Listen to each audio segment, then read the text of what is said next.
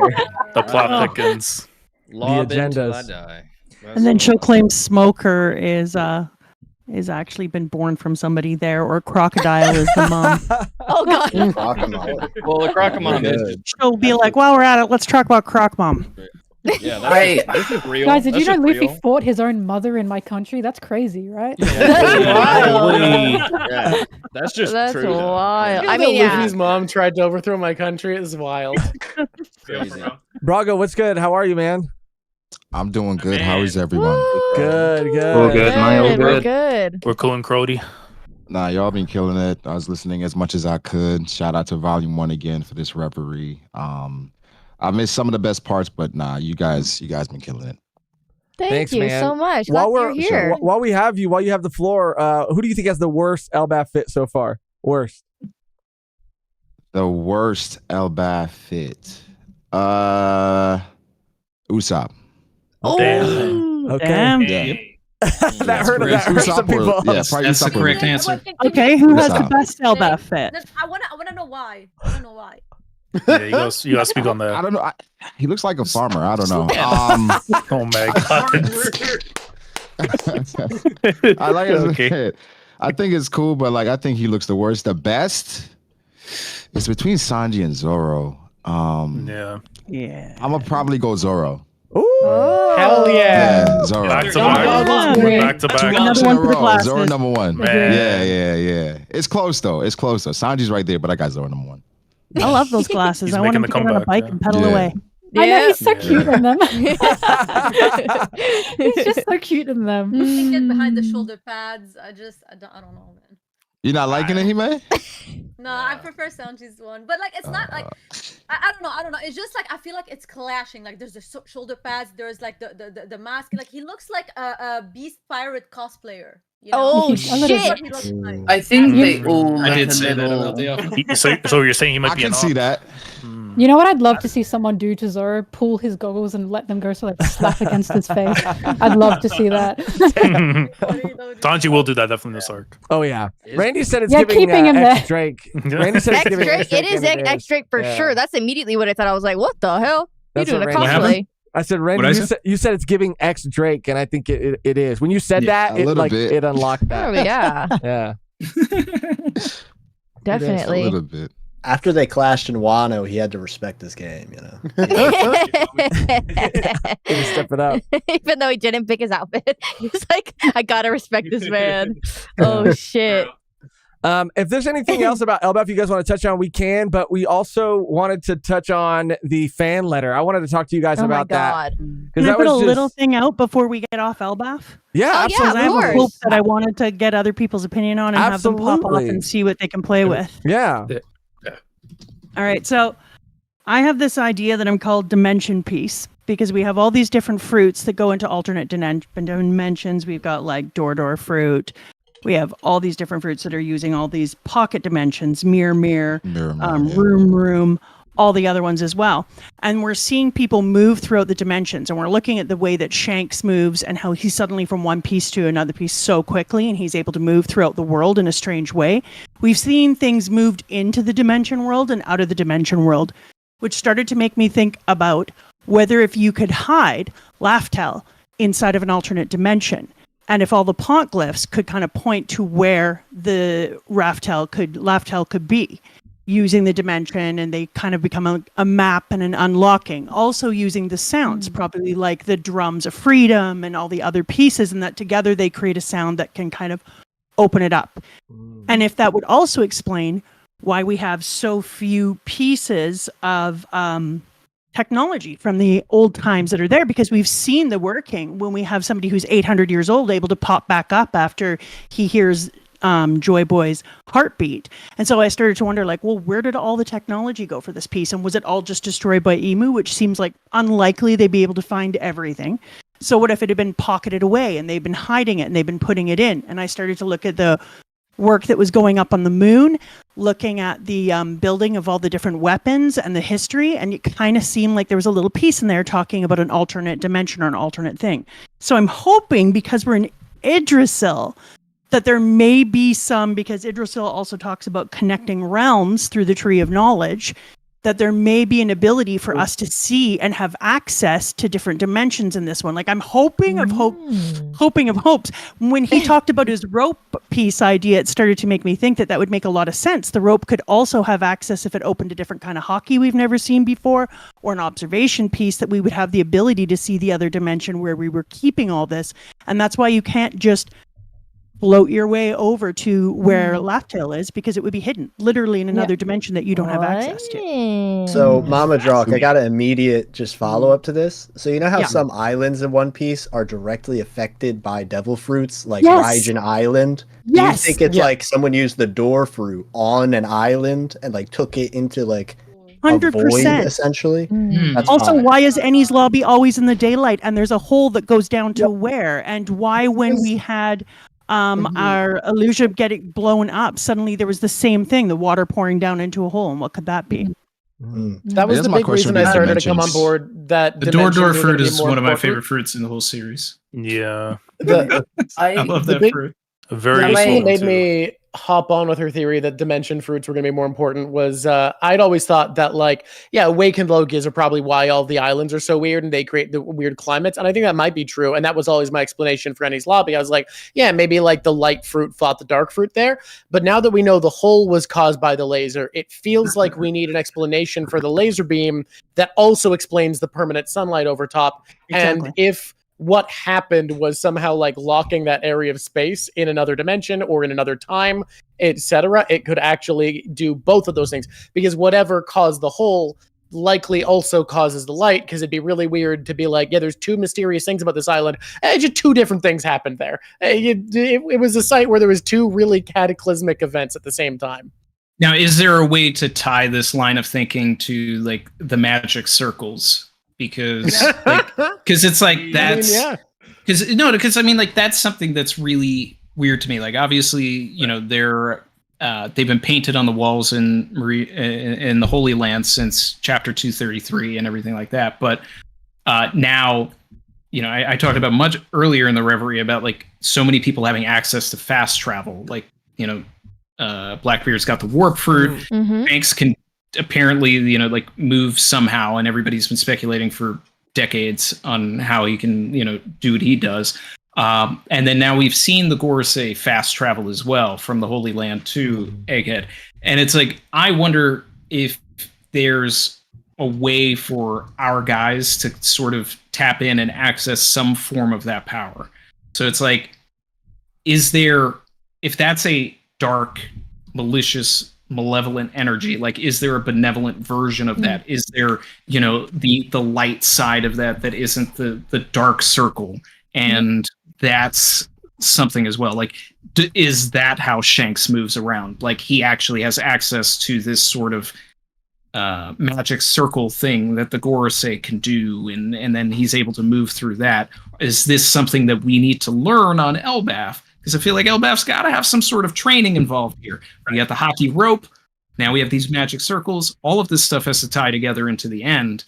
So I feel like with what you're saying about dimension piece, and, you know, I mean, they have to go through some sort of a dimension to get to from one end to the other. And then the way they were sent back was almost as if they went through a dimension also. So I don't know. That's why I'm thinking about it. So if we're just in wild theory, sorry, do you want to go first? I talked a bit. Is it okay?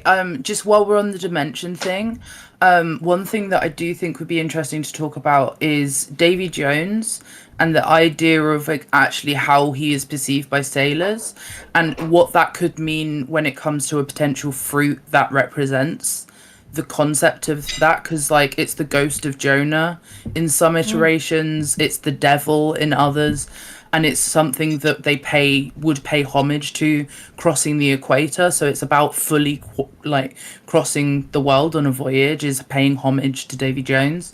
And we've already had Davy Jones literally, like, kind of mentioned in One Piece. And one of the things I thought was interesting is the idea of his locker being a dimensional space. It could be that like the euphemism of like dying or drowning, like we talked about, you can't get to Rafdale unless maybe everyone that's ever tried loses their life. But also, like, if it's representative of the devil and devil fruits are losing their power when they go into the sea, and like we talk, like they throw the coins in and Davy claims it, like there could be this nuance between the dimensions that devil fruits come from, like their realities they come from, right? Those reflected dimensions. The fruits themselves being a host, like that's a dimension, right? That's a volume, right? And then the people then becoming an access to that dimensional space. Like, what if it's a little bit more nuanced than just like the door fruit aspect? And there's an element of all of these fruits are connecting to dimensions via like a pocket, and that's why it has to be a fruit. Yeah. And I love that idea because it also, when you watch film Red with the top musica and the dual existence of her, like keeping people's souls over inside of one realm dimension while their bodies are in another, that kind of like led into that feeling as well. But then I also said, like, it can be both, right? Like you can have part of you in there and part of you out, but you can also have pocket space where you can literally just put things in. Like if you imagine the mirror fruit, can you put mirrors everywhere and just continue to move throughout the world using the mirrors? So it made me think exactly what you were saying with the magic circles. And could someone like Shanks have another ability, a piece of knowledge? Is there knowledge available that we can find in Elbaf? And there'll be some of that things that you were talking about this idea of darker and lighter and the devil fruits being attached. Well, there's also a lot of Is that what Blackbeard did at Marineford then? Was like reach into that pocket space. Well, that's kind of what I was trying to get to. Was what if this fruit that connects to Davy Jones is the abyss fruit and not truly the darkness fruit? Davy Jones' locker could also be a well, the way it gets sucked in and not like it's crushed. You know what I mean? It's taken somewhere. But could it also be the underworld? Well, because there's been so much talk about the underworld in One Piece. It does connect to Davy Jones as well, to be fair. It is synonymous with death. Something that would connect to Davy Jones a lot, you mentioned that Davy Jones was sometimes treated as Satan, and there is a popular theory that I think has some bearing that the real fruit of Blackbeard, because look, if anyone's going to have a fruit that's actually something else, probably Blackbeard. Right. There's a theory about what that is being the sea devil, being a fruit that is the sea devil, which is why it has power over devil fruits and can nullify them. And I think that would tie in, like, because the sea devil being Davy Jones, the way you're talking about it, kind of makes sense to me. Because the other thing is, like, the abyss rather than darkness would have the frequency of the sea. And so people may see it as darkness because these are all self-labeled. We learned from what Luffy went through that they're not discovering the name of their fruits by some genius incarnation that's the fruits telling them. They're identifying it when they use the power, because otherwise Luffy would have known ages ago what his fruit actually was. He got told by Shanks and went, yeah, sure. Yeah, that sounds right. If I could add on to when I was just going to say, but when Kaku and she's gone, Khalifa eat their fruits, they're also, you've got to eat it to find out. Like, you'll know when you use it, sort of thing. What were you going to say? Oh, if I could add on to that, I'm not exactly sure where this comes with the dimensions, but someone said in my Discord, and I'll say his name, Nino, he's a friend of mine, he said that he believes Buggy gets sick because Buggy's fruit is important to Laughtail, to getting to Laughtail. So it's possible Laughtail's trying to keep him out. And then I remembered Toki was the same. He got sick. So is there a possibility that Laughtail is trying to keep devil fruit users away from it? Because from my knowledge, no one on Roger's crew had eaten a devil fruit, and they were fine. It was only Buggy and Toki that got sick. And then on top of that, if Buggy can split himself, if he awakens talking about dimension talk, is it possible that Buggy could then split into dimensions or something? If he can then split the world around him? Sounds funny. That would be Buggy's awakening, fire and God. Going up, man. I'm a big proponent of Buggy's awakening has to be like the most broken thing in the story. Yeah. Right. There's so many ways to do it too. I also That's a future Pirate King ability, man. Because there was this. I started. That's great. No, I started to go through, and there's the idea of Japanese culture is threaded through everything. Like he borrows from everything, but he threads his own culture in everything he does. Yeah. And the way that I looked at Luffy and thought to myself that he must be the sun god, I said, well, he's got to be a god originally because there was a bunch of hints. And then I said the sun god was because of the directions and how there's not only the regular directions, there's in between directions, there's colors, and then the center is owned by a sun god. But one of the things is Izanami, the person who is now like the devil, for lack of a better word, who's trapped inside of hell because she was the wife of Izanagi, is now in hell, and that we kind of would have met them when we went to where the hell were we? When we met the devil Drawk. My favorite arc.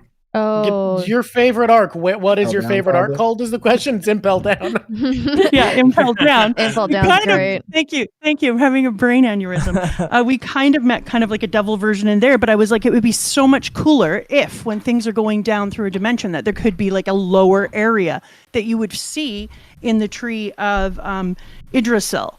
And that it would have like this Izunami kind of character. And then we could also have the kind of space character who would be like Izunagi.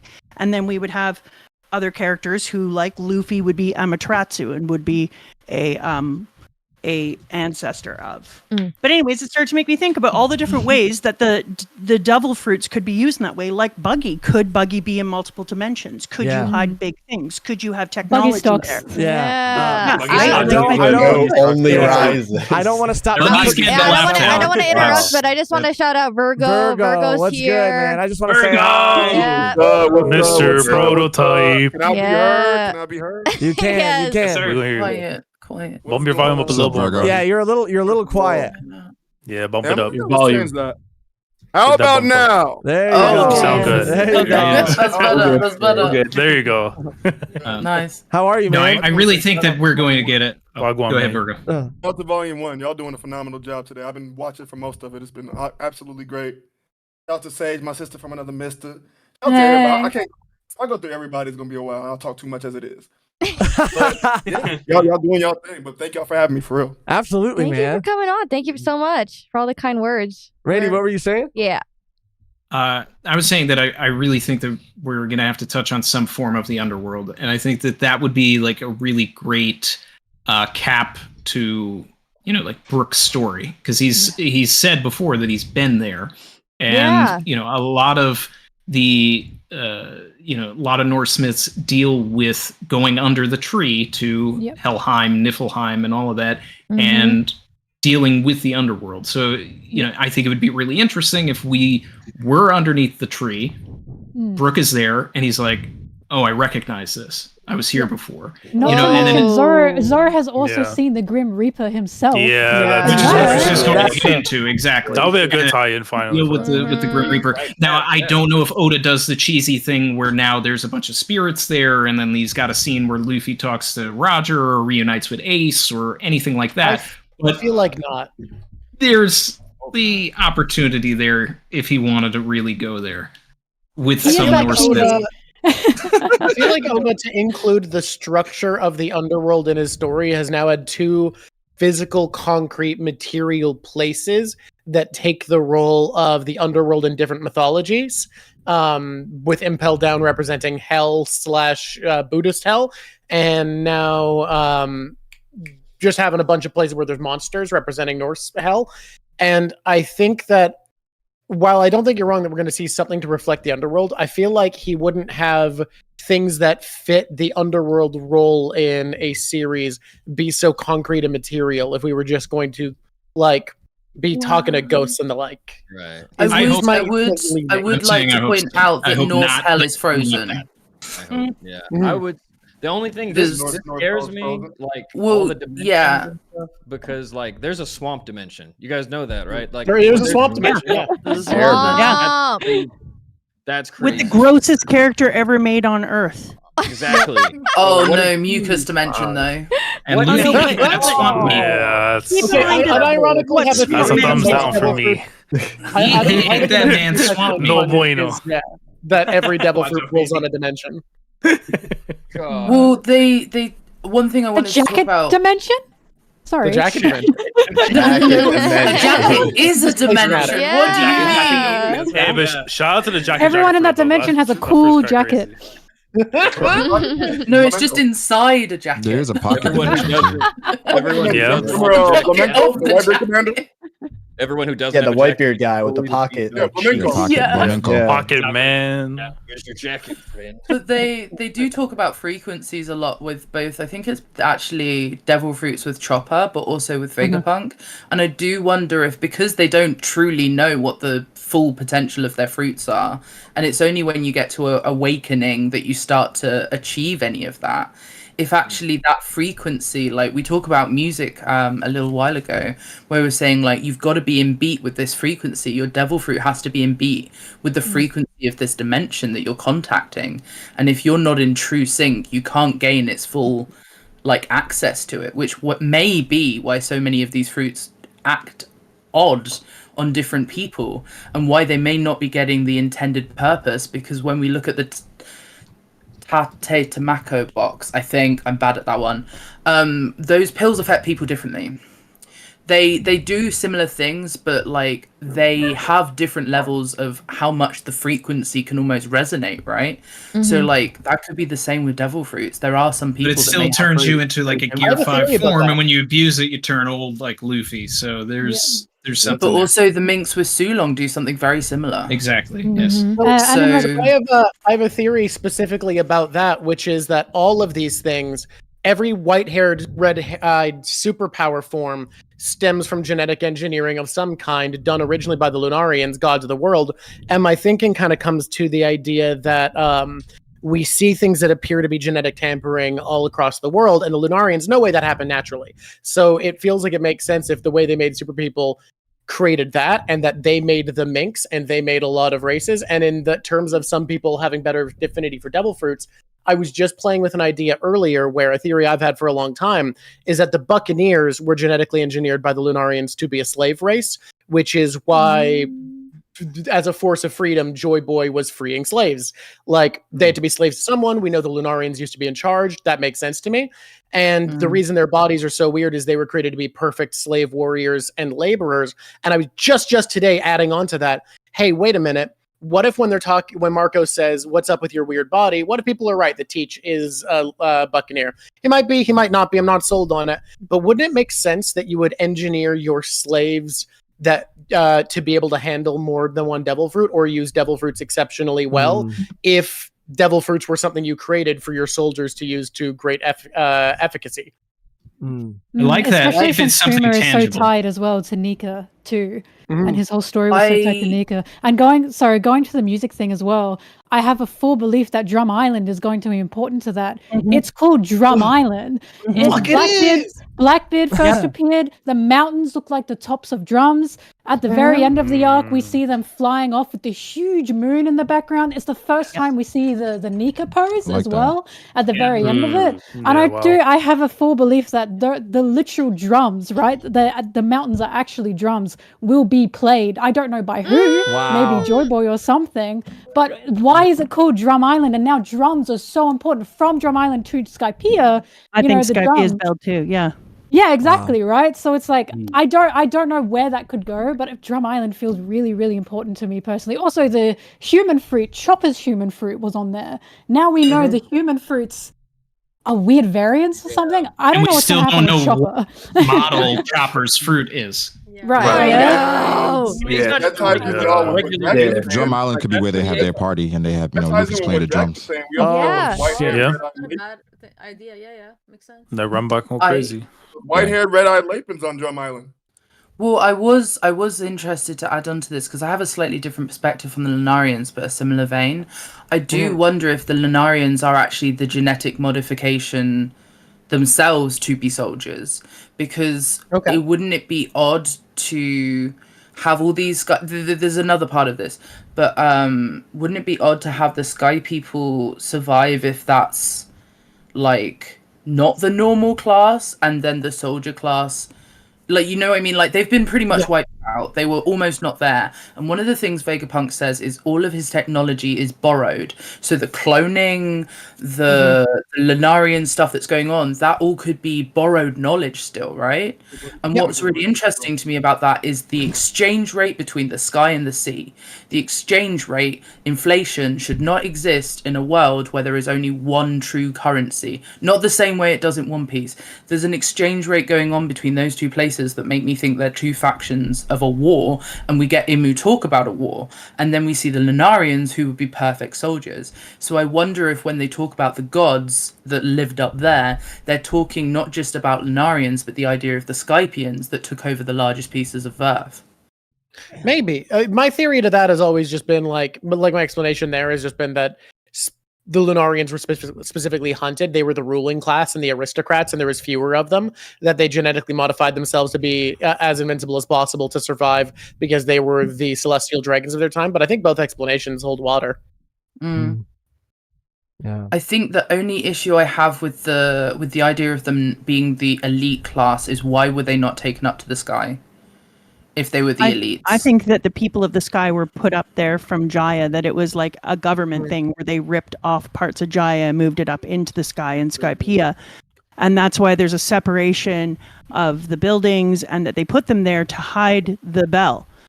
Because the bell was so important and the poneglyphs, and they were trying to hide the history. That's why I think it's piece. so important that they're called, seraphims are called seraphims because biblically speaking, they're like fallen angels. So they're angels that are kind of like, doomed to walk the earth, I guess. So that's that. We got to walk into those wing things way more. Like, we gotta wade the water of the wings. The other thing is, like, when we look at the Art Maxim, where did that come from? Like, where did the idea of a ship that takes people... Because if they already had the balloon tech to get up and down, like with the automaton, why would they need that level of arc? Like, who was that built intended to take to the moon or the sky? Wouldn't there also be a question of why did the Shandia Island get boosted into the sky? I know there's like an upstream thing, but wouldn't there be more to that than just the upstream? Because like there's such a prominence on going up. So why have the Celestial Dragons not wanted to take the Shandia area yet? Do they know it's there? Did they do that on purpose? Is it an experiment? No idea. That's one of my conspiracy theories because it didn't happen until after Noland got back and told his king about the City of Gold. And then once a reverie happened, he went and the king asked for permission to sail a ship back to Jaya. And then right before they get there, it ends up in the sky, and then you have, and the knock-up stream is basically like a reverse Lelucia. My thinking there is it goes with my mom's theory that the instruments are needed to awaken the weapons. They can't destroy it, so just hide it, get rid of it, don't let anyone find it. And also, of course, you would hide them because then you would make him a liar too, the same way that Usopp was made a liar. And the more that you allow somebody to appear silly, so you turn him into a liar, you send the things up into the sky. He turns out people just see it as a ridiculous thing. Now you're not going to look for it. And now the idea of there being Skypiea is ridiculous, and you've hidden what you needed to hide in plain sight, and nobody can come down. Yeah, I did have one. And you've also crushed modern botany to the degree that 300-400 years later, Calico Yorkie is getting the same tree fever disease, but no one knows what it's called anymore. Also, the Skypian people, the Shandia tribe, having wings as well. I didn't quite understand that, but that has to mean something, right? I also wanted to correct myself. I saw people in the chat correcting me, and they're right. The Seraphim weren't the ones that fell. There were like Seraphim and Nephilim in like biblical. Nephilim are different. They're half human. That's what it was, and that's where like Goliath apparently came from, which could be, I don't know, like. There are just so many biblical themes, and like Oda likes to, like we've said, weave that in consistently throughout too. So, that connection. If there's like a character I'm really hoping during Elbaf can really touch upon more about the sky races and what's going on with Sky Islands is a supernova we have not seen enough of in the story. Is probably the last one we need to see on, and that's the Mad Monk himself. My Mr. Namu himself. I think we're gonna get a lot of stuff through him if he's gonna be involved at some point in Elbaf, because I still do believe after what we got the reveal in 1130 of like Elbaf, I still feel like that top it doesn't stop there with those clouds. It has to go further. If there are sky islands, the most perfect person that probably can tell us more about those things would be a Rouge, if he's going to be a part of this arc. And I think that would be a good way to kind of reintegrate him back into the story, because obviously we haven't seen enough from him, going back to Whole Cake Island with the stuff with Snack, and you can talk about all that's going on. But considering there's so much more left of him in the story, and so much that we're about to learn very soon afterwards with the sky races and all that, I think he's the perfect person that we can start learning from, because there's been the ties with Burka. I think there was I think Hinta is one of the people that Enel came in contact with before he became like the god of Skypiea.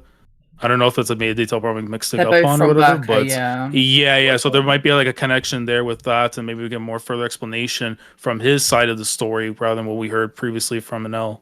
Well, I think we have to get more information on everything with Skypiea to begin with. In Norse mythology, there's a lot of stuff with the moon, so it's very possible that Yggdrasil at the very top will take us to the moon. Enel should be able to come back in some way. But one thing that I really want to happen is I have a theory that Luffy is actually also a descendant of Calgara.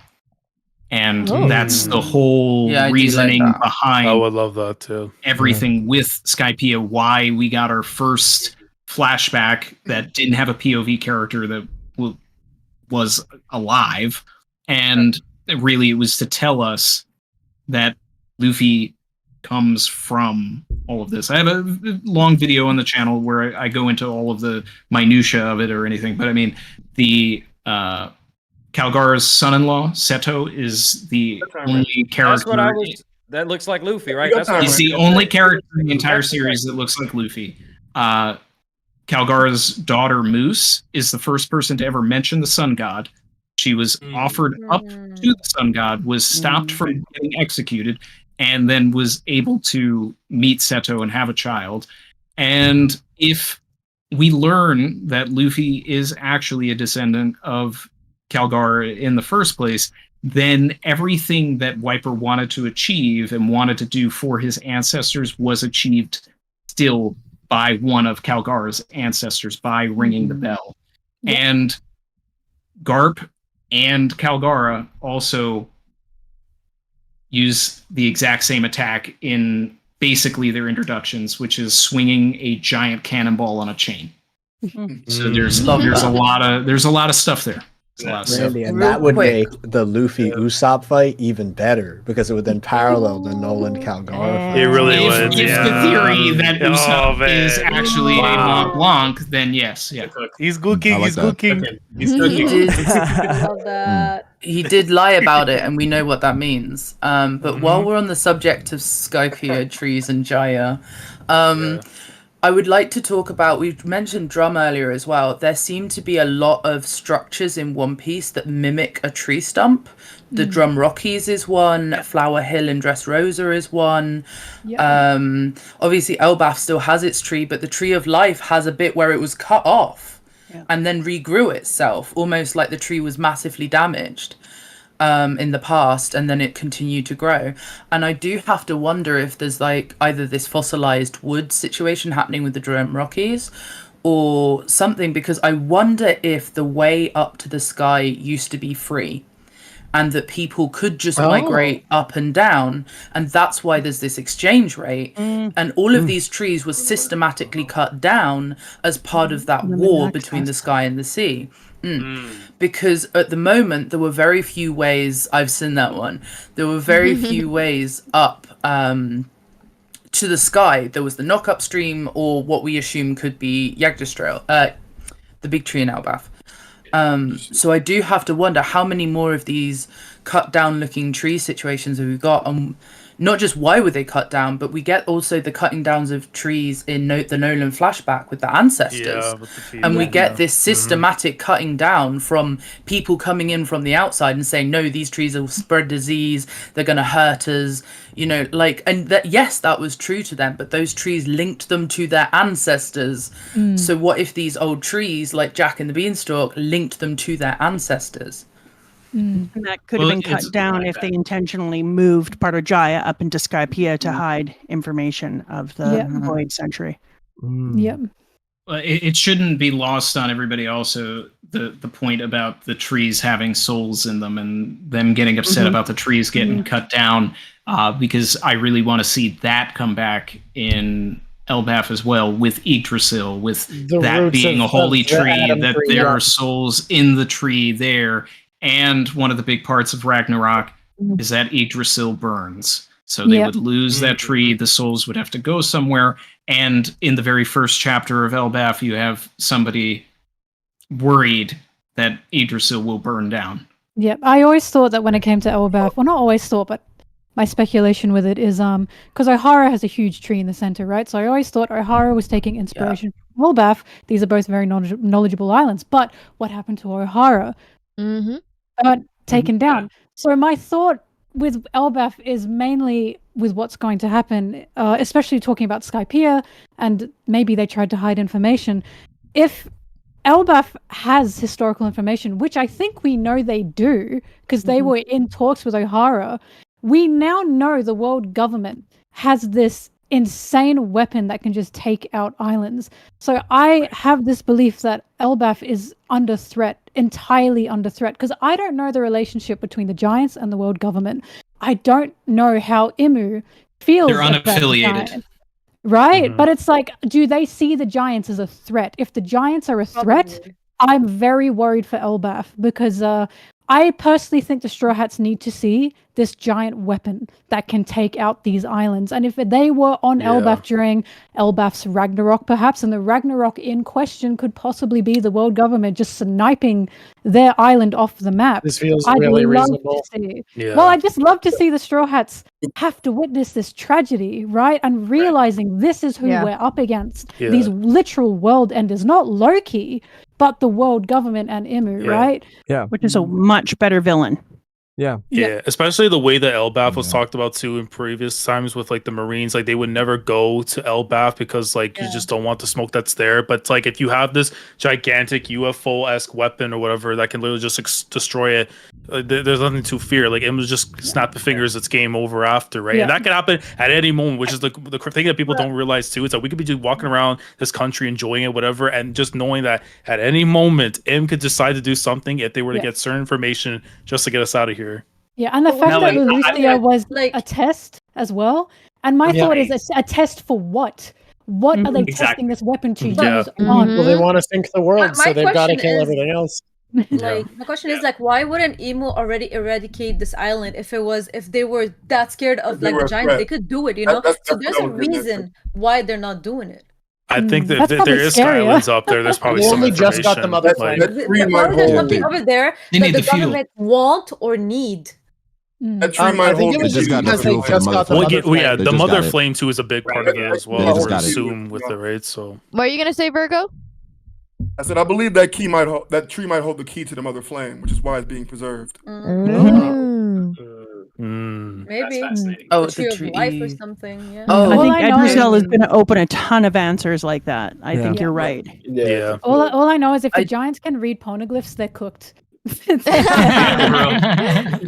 Oh my god! I personally think, for all we know, I would assume there should be poneglyphs there. I would have to believe. Well, they were friends with Ohara, and we were friends, but you know what I mean, right? Yeah. The giants respect Ohara and their knowledge, so I think there's going to be a lot of fear, personally, for me through Elbaf. Oh yeah. Non-government world government kingdoms, non-human kingdoms, both tend to be very likely to have poneglyphs at the very least. I also do believe this will be the arc where we'll see what we saw on the moon in the NL cover story, those types of hieroglyphics. I think this could be the arc where we see those kind of hieroglyphics, but on where we are in the blue sea, as they call it. Yeah. So I feel like going back to what Melon was saying, it would be really interesting if like they have a hieroglyphic from like 900 years ago, and it has this giant UFO thing that attacks Yggdrasil. That's one of like their prophecies. It'll happen like at some point in time in the future, as like one of those tie-ins to the NL cover story and things of that nature.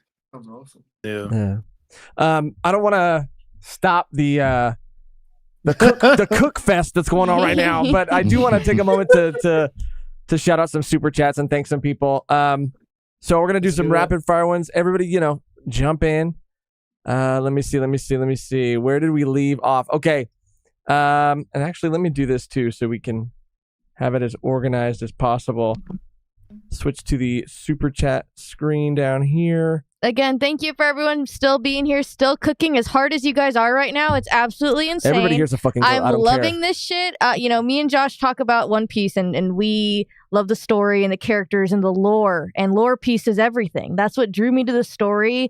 Initially, I thought it was just pirates fighting pirates and, a stretchy guy doing stretchy things. But this is what it's about right here. Like, I love Bro, talking I come here to about learn, the dude. lore. I get put on to shit. I get put on to know.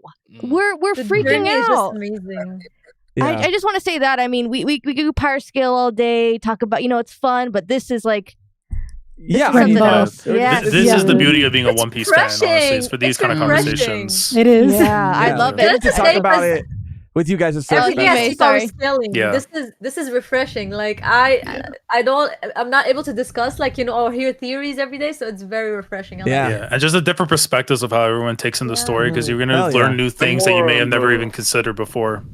Heck yeah. We've been I'm more doing on a the brain different rot manga side of the lately, community. and this feels good. Virgo. Yeah. Stupid. Virgo. All right, the first. This is the best see. part of the reverie I right feel here. like Yeah. I feel like for the next few years, I'm gonna see reveals happen, and everyone's telling me like, "Oh fuck, someone said that on the Reverie." Literally. Yeah. It's happened That's before. literally how it is. Literally how it goes. That's how it works. Totally. Yeah.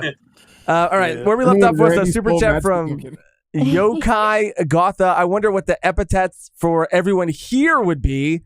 Damn, I don't know. Damn, I don't know. We could get into that. Oh. Everybody's like, I don't I know. about that. wonder. Man. I Damn. don't know. I think we got to stew on that. We got to think about that. I don't know if off the Uh, dome. Off the Simple. dome. I Drop don't know the if I will. pineapple.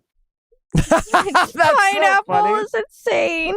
That's because I would be Josh the tomato then by that logic. Tomato Josh. Tomato Insane. Josh, Insane. I stay red in the face. My face is whatever. Anyway, Lord Vegeta. 6T, is this Supernova Melon versus Warlord Morj? Let's go. That was at the beginning of the Reverie.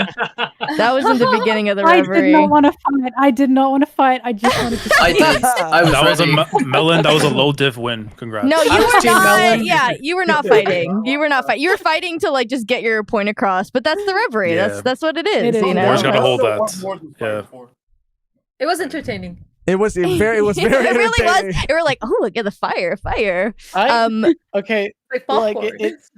it's such a weird thing. Nothing bugs me more than feeling like I understood what someone said and then seeing other people like run off with someone's point, not getting what they said and Yeah. misconstruing it. No, yeah. Like that's why I got so loud all of a sudden. I was like, no, just stop putting words in people's mouth. It just I Well, don't know. It was like the I- trail on. The trail I on. appreciate you clarifying because I feel like there were No, a lot for of things sure. that people were agreeing on, but but yeah, it was when On you- both sides. It was like, I agree with Yeah. that. I agree there with were that. things that were yeah. like, people were having Well, different I mean, different opinions. Not to But dig it up, but the jump from Oda doesn't just use death too. What do you mean Oda never uses death? Was kind of weird to me. that was and the I one that made me react Yeah. like that. Yeah. I was like, I never said Oda doesn't use can death. get him I said back in Oda here. Only uses death. Please Wanna have him get- come in and the run back? clarify. If I have to. let's run it back. Run it back. But yeah, that was the That was a Reverie highlight. right That there. I was a know for highlight. real. It was a good one. Yeah. Jolly D Joestar, man, the Reverie is so back. Let's go. Another Thank one you, from Jolly. Lord Vegeta, Peace, man. Yonko, This is Sea Stone, Sage steps in, conquers hockey up, sips tea. Another sips tea. Or coffee. Tyler, I believe, Will with a super generous donation. Tyler, thank you so much. Jay's Tyrone old, Will. Jay's old chair finally died and ascended with him sitting on it.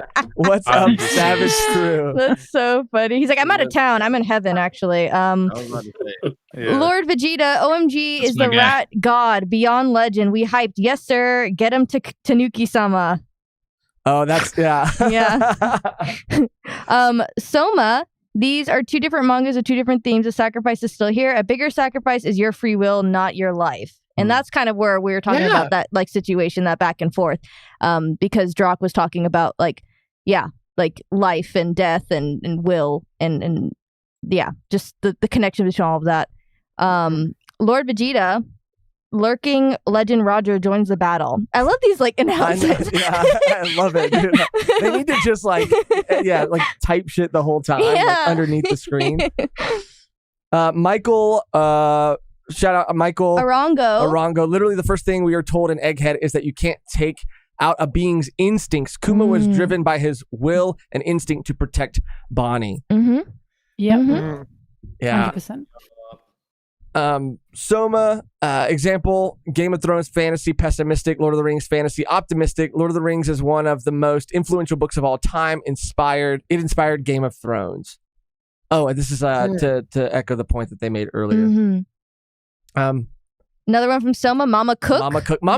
Been cooking. Yeah, bro. She stays cooking. Like, yeah. What a great, I mean, everyone here who's new, like, you guys are a gem in the community, and we hope to have you, like, everyone to talk to you guys again, because you guys are just, like, just amazing. And such a, yeah. I mean, just talking with you guys, Energy's like, immaculate. it is so immaculate. I'm having a great time.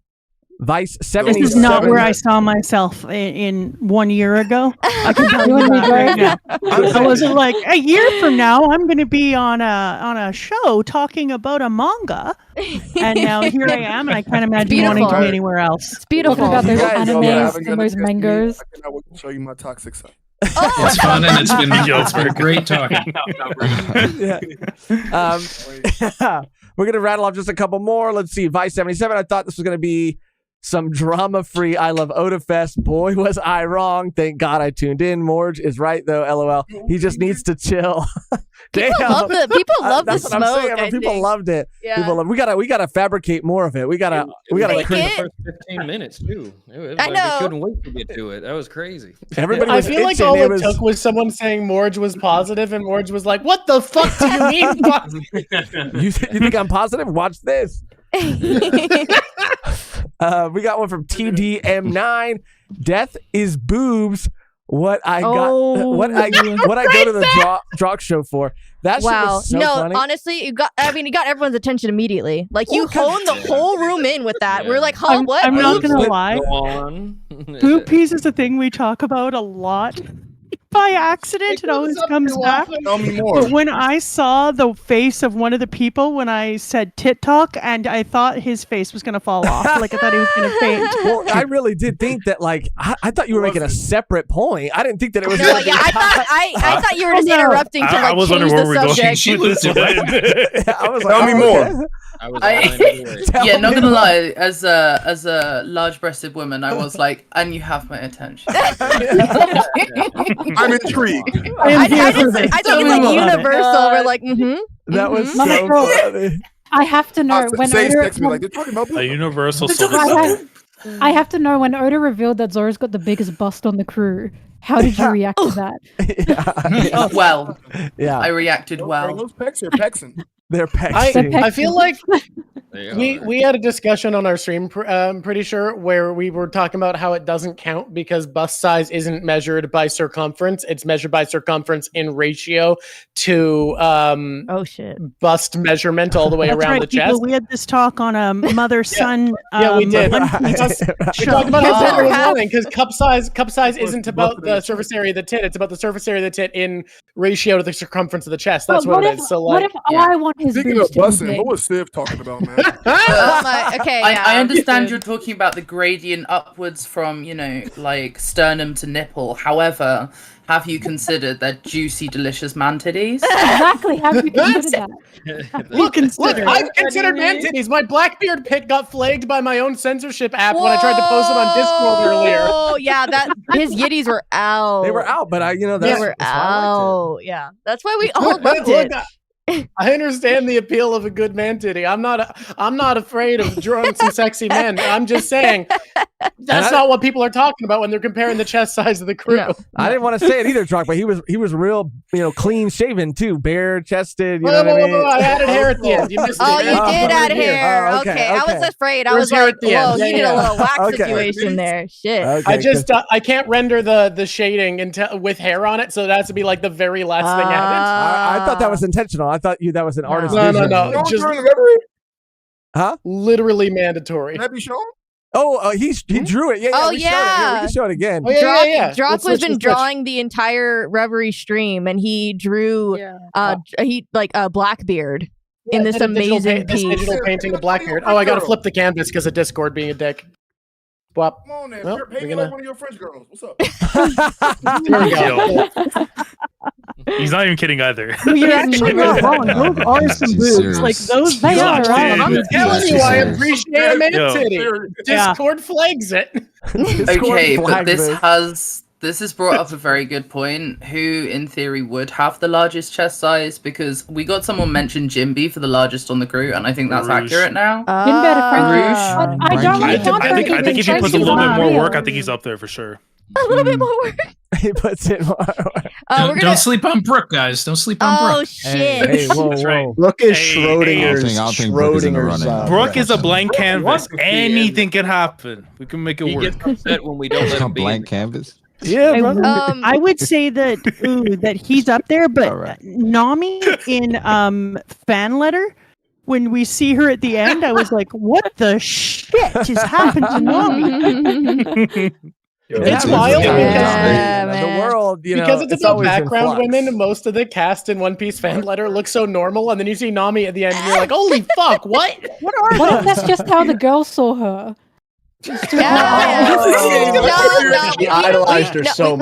saw Robin. We saw Robin, beautiful Robin, and she was also busted. Yeah. Okay, she was tittied up from too. the side angle. I was like, oh my god, I wanted more Robin. God damn it! But we'll get to that. We'll get to the fan letter. We're just gonna keep rapid firing off super chats before we forget, because we just need to get through these. This comes from Blazer Rise. Yeah. Blazer. Congrats to Artur for the most watched series. That is crazy. I think it hit 5 mil. Oh damn! Let's go. that's on fun. YouTube. Oh, wow. So congratulations. Crazy. It's insane. I think he dipped now, but yeah. Yeah. I just want to give that a shout out. Thank you for that dono. Very, very awesome. Amara. I think so. I'm also terrible at reading names. Oda saw how dark other manga were in Weekly Shonen Jump, getting killing of the characters left and right, like JJK, and decided let's keep One Piece friends for the kids. Well, that's. Yeah, go ahead, Melon. Go ahead, Melon. That's very true. He literally has an interview where he says people are expecting shonen to become more and more serious. I don't want to do that. So that's fully I think that's totally possible, that he just didn't want to go down that path because he's sick of it. It seems he has a personal, not hatred, but he seems a bit upset on the current landscape of shonen through that interview and how it just keeps getting more and more and more. I think Oda absolutely hates shock death. I think he hates it.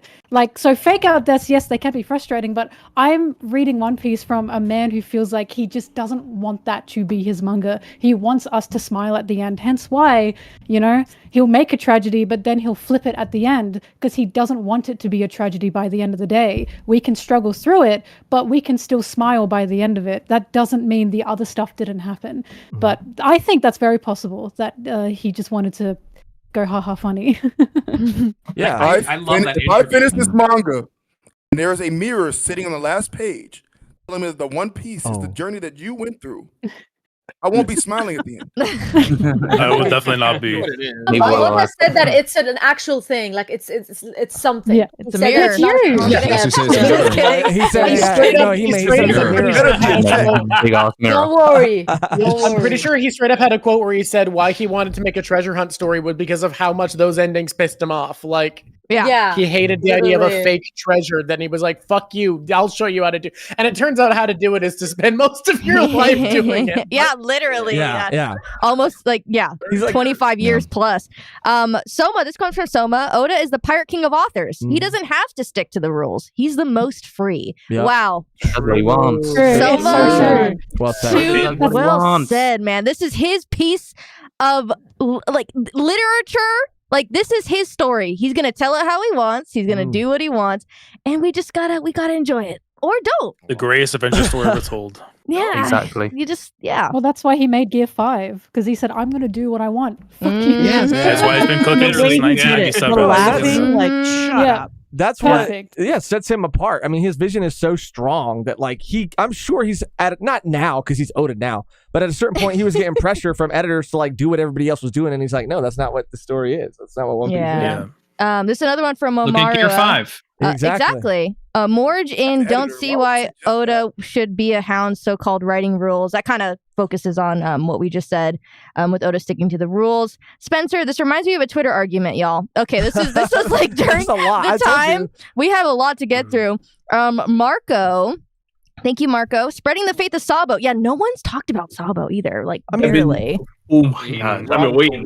Rob, please explain. There's people waiting for Sabo. Explain. Yeah, this is to Rob. Please explain to everyone why Sabo's top one and why Mihawk is a bum. Hashtag Sabo has talkers. Hashtag Ska. Sabo killed Akainu. Those are fighting words. They had us in the first. Slow down a little bit.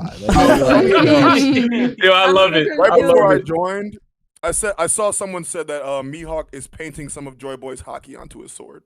Yeah, Joy Boy might not be I'm going to view as much hockey as I can in this black paint. No, but to be fair, they are women in his swords. Like, they might not be his swords. Or there's a female swordsmith out there somewhere that's never been shown. Because Oda did the little weirdo femme blade versions of Mihawk swords, and they're like little girls. So Rob, why are you one of the biggest Sabo supporters stands out there? Yeah, I am. I know there's a lot of people out there that don't like Sabo. I'm definitely not one of them. Yo, don't do that. Don't do that. Listen, the reality of the situation is a lot of people give Sabo a lot of hate because they think that, he's a poor excuse for the move on from Ace. Right, exactly. But to me personally, I think there's a lot more to his character. I think that Sabo, especially him helping us with the entire Revolutionary Army, like he's made them even way more relevant. Because as we know, it looks like Oda is tabling Dragon, so that he's putting him off to the side. So Sabo has been able to keep that, keep that going, especially as the Flame Emperor. But I think Sabo even gets a lot of hate for what was going on with the Gorosei. I mean, he was in the room with the Gorosei, all of them transformed, Emu transformed, everybody was powered up, ready to go. And the fact that he was able to, even get out of there, and that, like, to me, I think is a crazy feat. Sabo, even off that, like, Oda just answered, in the Q&A. He was like, hey, Sabo's been training. So we're seeing all these things, all this hype around Sabo's character. And I feel like he just needs a lot more respect out here. Like, I think Sabo's a lot more powerful than people give him credit for. Even, the stuff he pulled off in the Holy Land and continuing on throughout the series. So I'm definitely one of those Sabo people out there. I'm saying, like, don't sleep on him. Like, there's a lot left to be desired for Sabo. Like, I think he's finally stepped into his own, though. People before he was an Ace Sabo reskin. from Ace. He's Yeah. not Ace. An He's Ace not reskin. He's his own I think character. before he felt like that. I think he's finally stepped into his own with all his agency that he's acquired over like the Reverie and stuff. So like now he's cool. And also power aside with Sabo, I really like the line at the beginning of Egghead when Luffy's about to talk his dream and they find out Sabo killed Cobra, right? And they're like, why would Sabo do this? Luffy says Sabo would not do this. Sabo grew up in a very controlling home. He just wants everyone to be free. So he has these same ambitions as Luffy, and he always has. And that's one of the reasons I really like Sabo. But I also have to add, the anime made it really funny, in my opinion, because Cobra died, and then Sabo reached out and yelled, "Cobra!" And I was like, you just met this man. Yeah. Like It was dramatic. so dramatic. I was like, damn. So dramatic. I was like, his you just father met or him. something. That's what happens. You're an ASL brother. It was so emotional. Oh my god. Maybe he was a secret and fan also of to Cobra add or to that, something. It gotta be. You might have been, bro. Well, to be fair, That's my he was goat. No. Well, wasn't he one of the very few good kings? Like, there are almost no royalty figures that are decent humans, and Cobra was one of them, and he gets Cobra was expecting Sabo to not fight for him, because he even said, "I'm a king, why are you helping me?" And Sabo said, "You're not our fight." So they acknowledged each other essentially there. Yeah. I'm gonna keep reading off some super chats. This is football. CF Candy. Cole, the Garp take aged like milk. Akainu was spared. Damn, coming after Cole. Like milk. Damn. I guess Cole had a Garp take. I don't know. Yeah, it was like his go. Old and slow take. If you're gonna put shit out there over and over, some things aren't gonna hit. Yeah, it is what it is. Yep, it's part of the game. It's part of the game. TDM9 question: what is a popular theory that would be that would what is a popular theory that would being wrong or that would end up being wrong is your favorite? Excluding Zoro ZKK kills- Kaido, which was solely authored by Morj. What is a popular theory that wound up being wrong? Oh, okay. That's what they're saying. What's his name? Shiryu getting Jozu's. Devil fruit. That was a big one. Yeah. Good theory. Kaido I being haven't heard that badass. one. Yeah, he's supposed to get a diamond fruit, and then Zoro beats What I him do? while having a diamond fruit. Yeah, that was. You say what, Vergo? Really? Yeah. Remember when I said Emma was gonna break? Oh yes, That was ridiculous. Yeah. Wait, are people still believing in Crocomom, or are we past that? Ah, It's still there. It's I think it's still there. I think it's still there. It's still in the oven. Ain't got no It's preheating. Croc is probably true, so we're going to keep getting little bits of evidence, and because trans Croc might be true, people aren't going to give up on the Crocomom bet. Yeah, it's still there. I The second we get that link up, it's over. You know what's crazy? Oda showed like the imprints in people's Alligator. Yo, Alligator? I think it's possible that he's from Amazon Lily, though, right? I've been I saying, think that's I agree possible. with you. I think that's His possible. affiliation with He's certainly animals. beautiful. Why is he so close with animals? That's an Amazon Lily thing. Anyways, no, I agree with you. Sorry. I do like that. Yeah, no, I- 100%, 100%. Because what happens to the boy children? What happens to the children that conceived off the island and born off the island? What happens if they did change their gender? They wouldn't be allowed back on the island. Yeah. This is too much. Interesting. Crocodile Look like. Okay, what does happen to the boy children? Don't worry about it. It's fine. Don't worry about it. It's fine. It's fine. That's crazy. Never wonder where we They're get all all this leading good compost lives. from. It's always the implication in One Piece, you know. I know, for real. This There's one a lot lot of big animals on the island.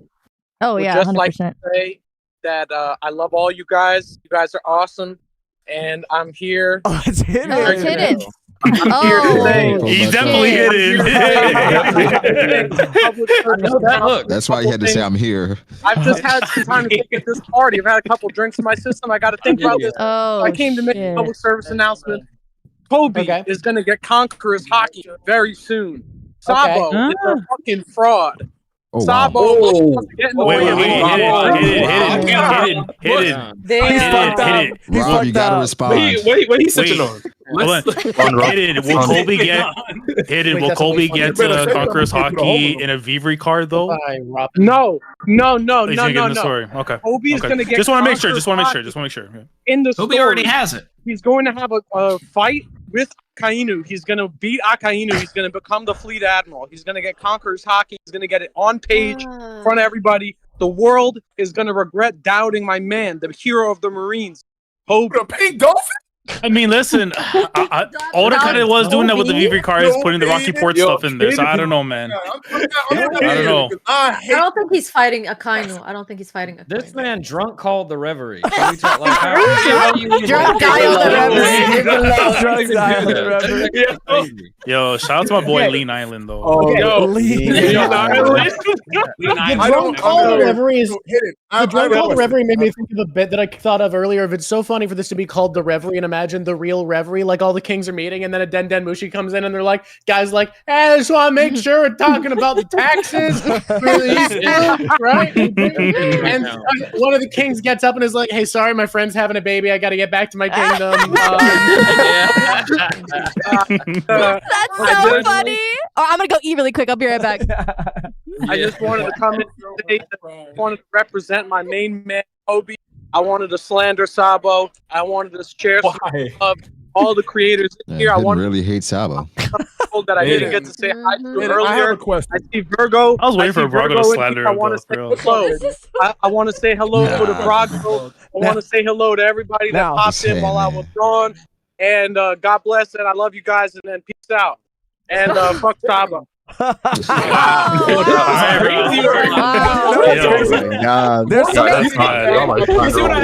Hey, There's Do you something see what about I have that. to deal with? This is why I talk the way I talk about Cybermen. Bro, there's something about the vertical video that made him seem more drunk. You know Yeah, what I mean? Definitely. Shout out to the boy though, for real. Can I one up the Kirby theory that he had? Sure. Because I've been thinking this for a while. The Conqueror's hockey theory. I'm gonna get people are going to throw tomatoes at me. Usopp conquer his hockey because he's gonna conquer his fears.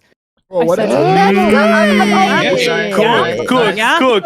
He said he'd have it. He said he'd have it. What do you mean throw tomatoes? You cooked. Okay, I'm that's gonna enough. make you spaghetti.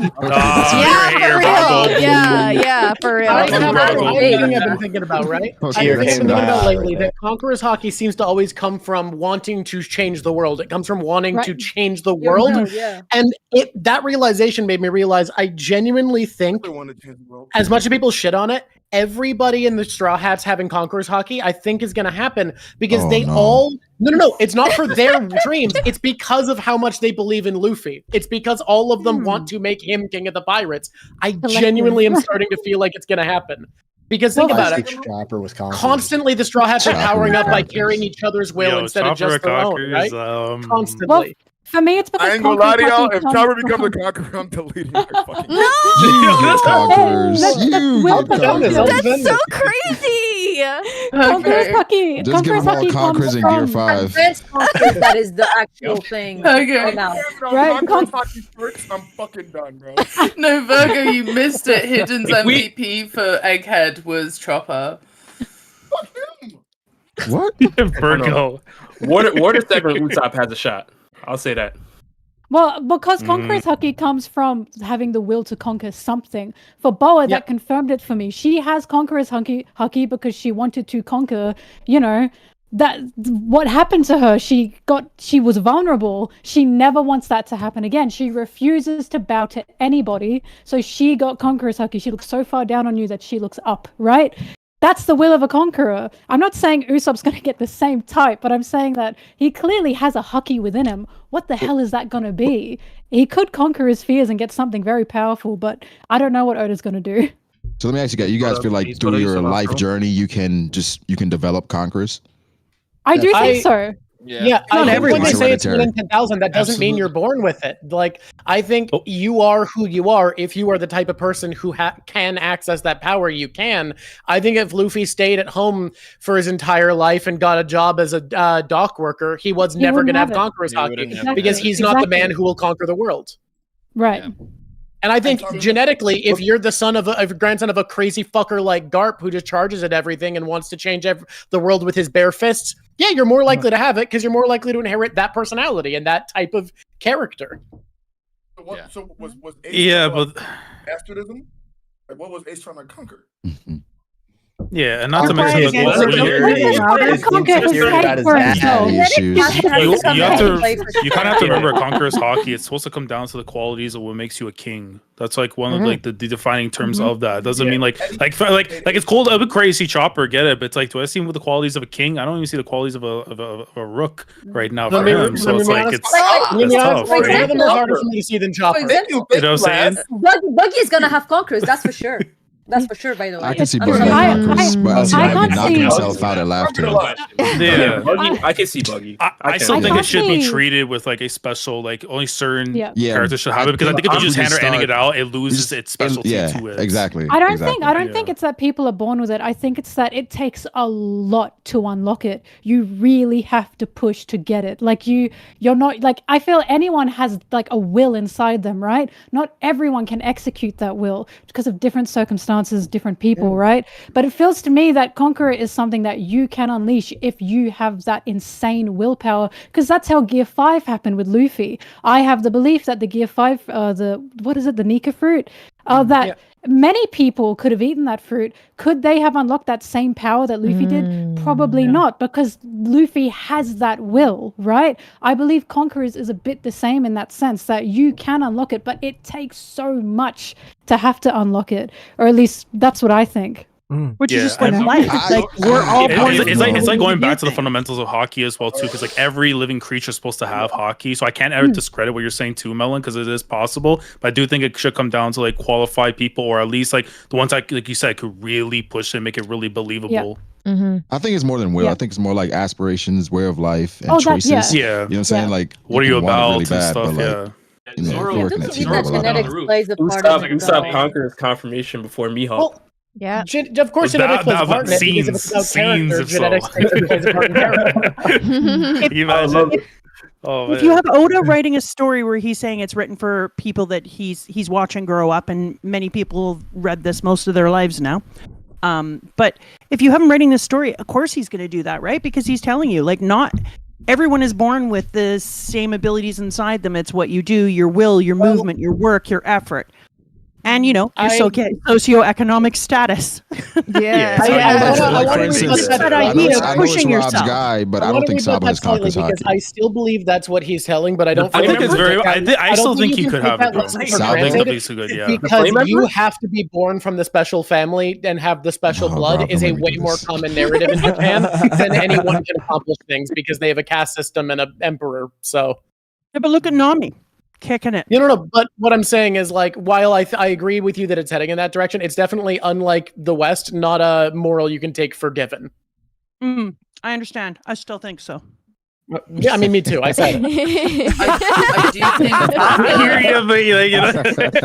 do think He likes to just disagree for the sake of disagreeing with me. I'm just saying you can treat it as a given. That's the I feel you, but yeah, but no. But does that line, does the line Sengoku says when he talks about Luffy having awakened it? I'm pretty sure. I think that's the phrasing. He doesn't just say, "Oh, like, oh dear." He's like, "Oh, he's got it too. He's awakened this thing." I'm pretty sure. I think Like he Ivankov talks said about that, it right? coming out. Yeah.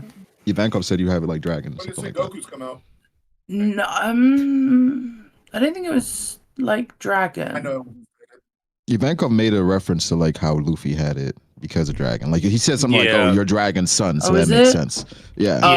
Like the will might be similar in Didn't say it through the like, hockey, oh, probably. Like you have conquers because of your father. She I didn't was- say it that way. I was though. gonna say it could be, of I course, thought it your was just dragon how son. high How you could I feel. not tell you a dragon son? Yeah, like That's it was what more that about to like me. him as a whole. that as too, a and probably just because character. of similar Yeah. will through their hockey, I think is like another way you can kind of connect it.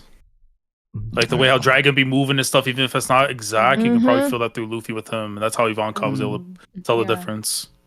Yeah. Like think about how we track who we think will have conquerors. When people are talking Bro, about you're like will stupid. Zoro have conquerors, people weren't That like, was crazy, well, bro. what's his bloodline? Like when we're tracking who has it, it is consistently the people who it feels like are conquering, who it feels like are taking on the world, who have conquered something significant. We don't track by being like, well, of course Zoro's gonna have it because his granddad is the super ultra swords guy, so he has super ultra swords guy genetics. Somewhat. Well, I feel like that's it's evolved over time, right? Because for a long time, people thought that Marines could not have conquerors hockey. That was the Rago, do you consensus. remember this? Do you remember Why this? there was Vice this belief? captains as That well. belief made That no was a thing. sense. Well, because they were serving the world government, they didn't have their own aspirations. Rago, do you remember this 3 years ago? Our first collab, I said I think that all the Straw Hats are probably gonna conquers, and then I thought you were crazy then.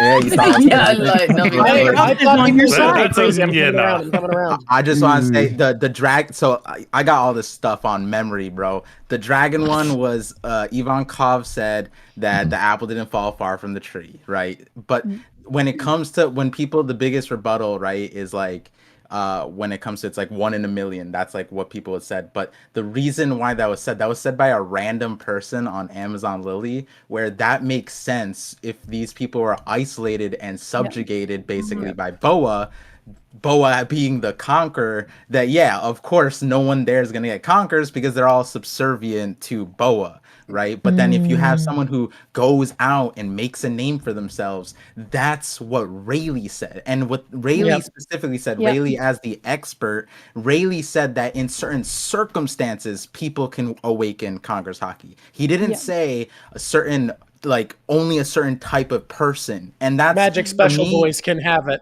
Yeah, for me, like kinda did say the only person that like I think that to this day we still don't know everything that Rayleigh did at Saba Odi and Ruskaina in terms of hockey. We're still learning about hockey on that spectrum of like what peak hockey is, to the point where when Joy Boy put it in the rope, we don't know how that works either. And I'm sure Rayleigh was probably like, I know what that is. It's a shame that they had to find so many fibers from trees that had magical conquerors hockey genetics, or he couldn't have put it in there.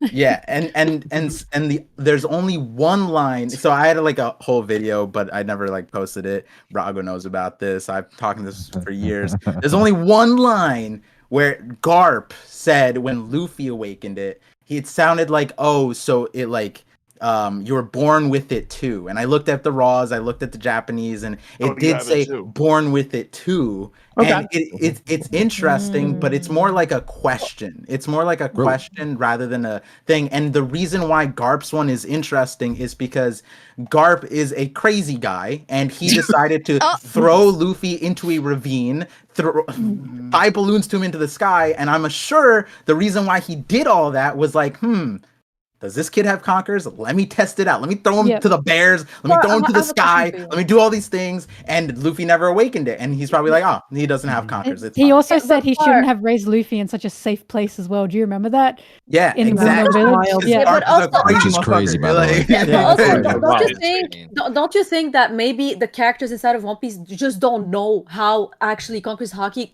sprout from? Because probably Garp has in his head, you're born with it, maybe. But like, that's the thing. We don't know that for sure. Even if they say it, it doesn't mean that they actually know. So maybe he's like just having a headcanon of his own inside of the story as well. I do want to know what Garp knows, because he didn't throw Luffy into the woods until after he ate his fruit.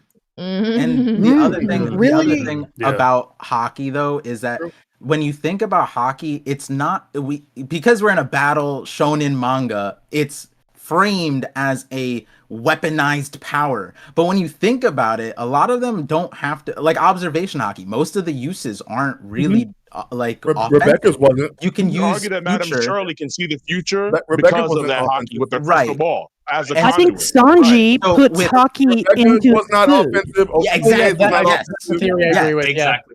So I think the point about Conqueror's Haki is that it's the power to influence others. If you are able to influence others, then you can be a conqueror. And what we're seeing with the Straw Hats is that they're the peak of everything that they want to do. But with Sanji specifically, yes, I agree.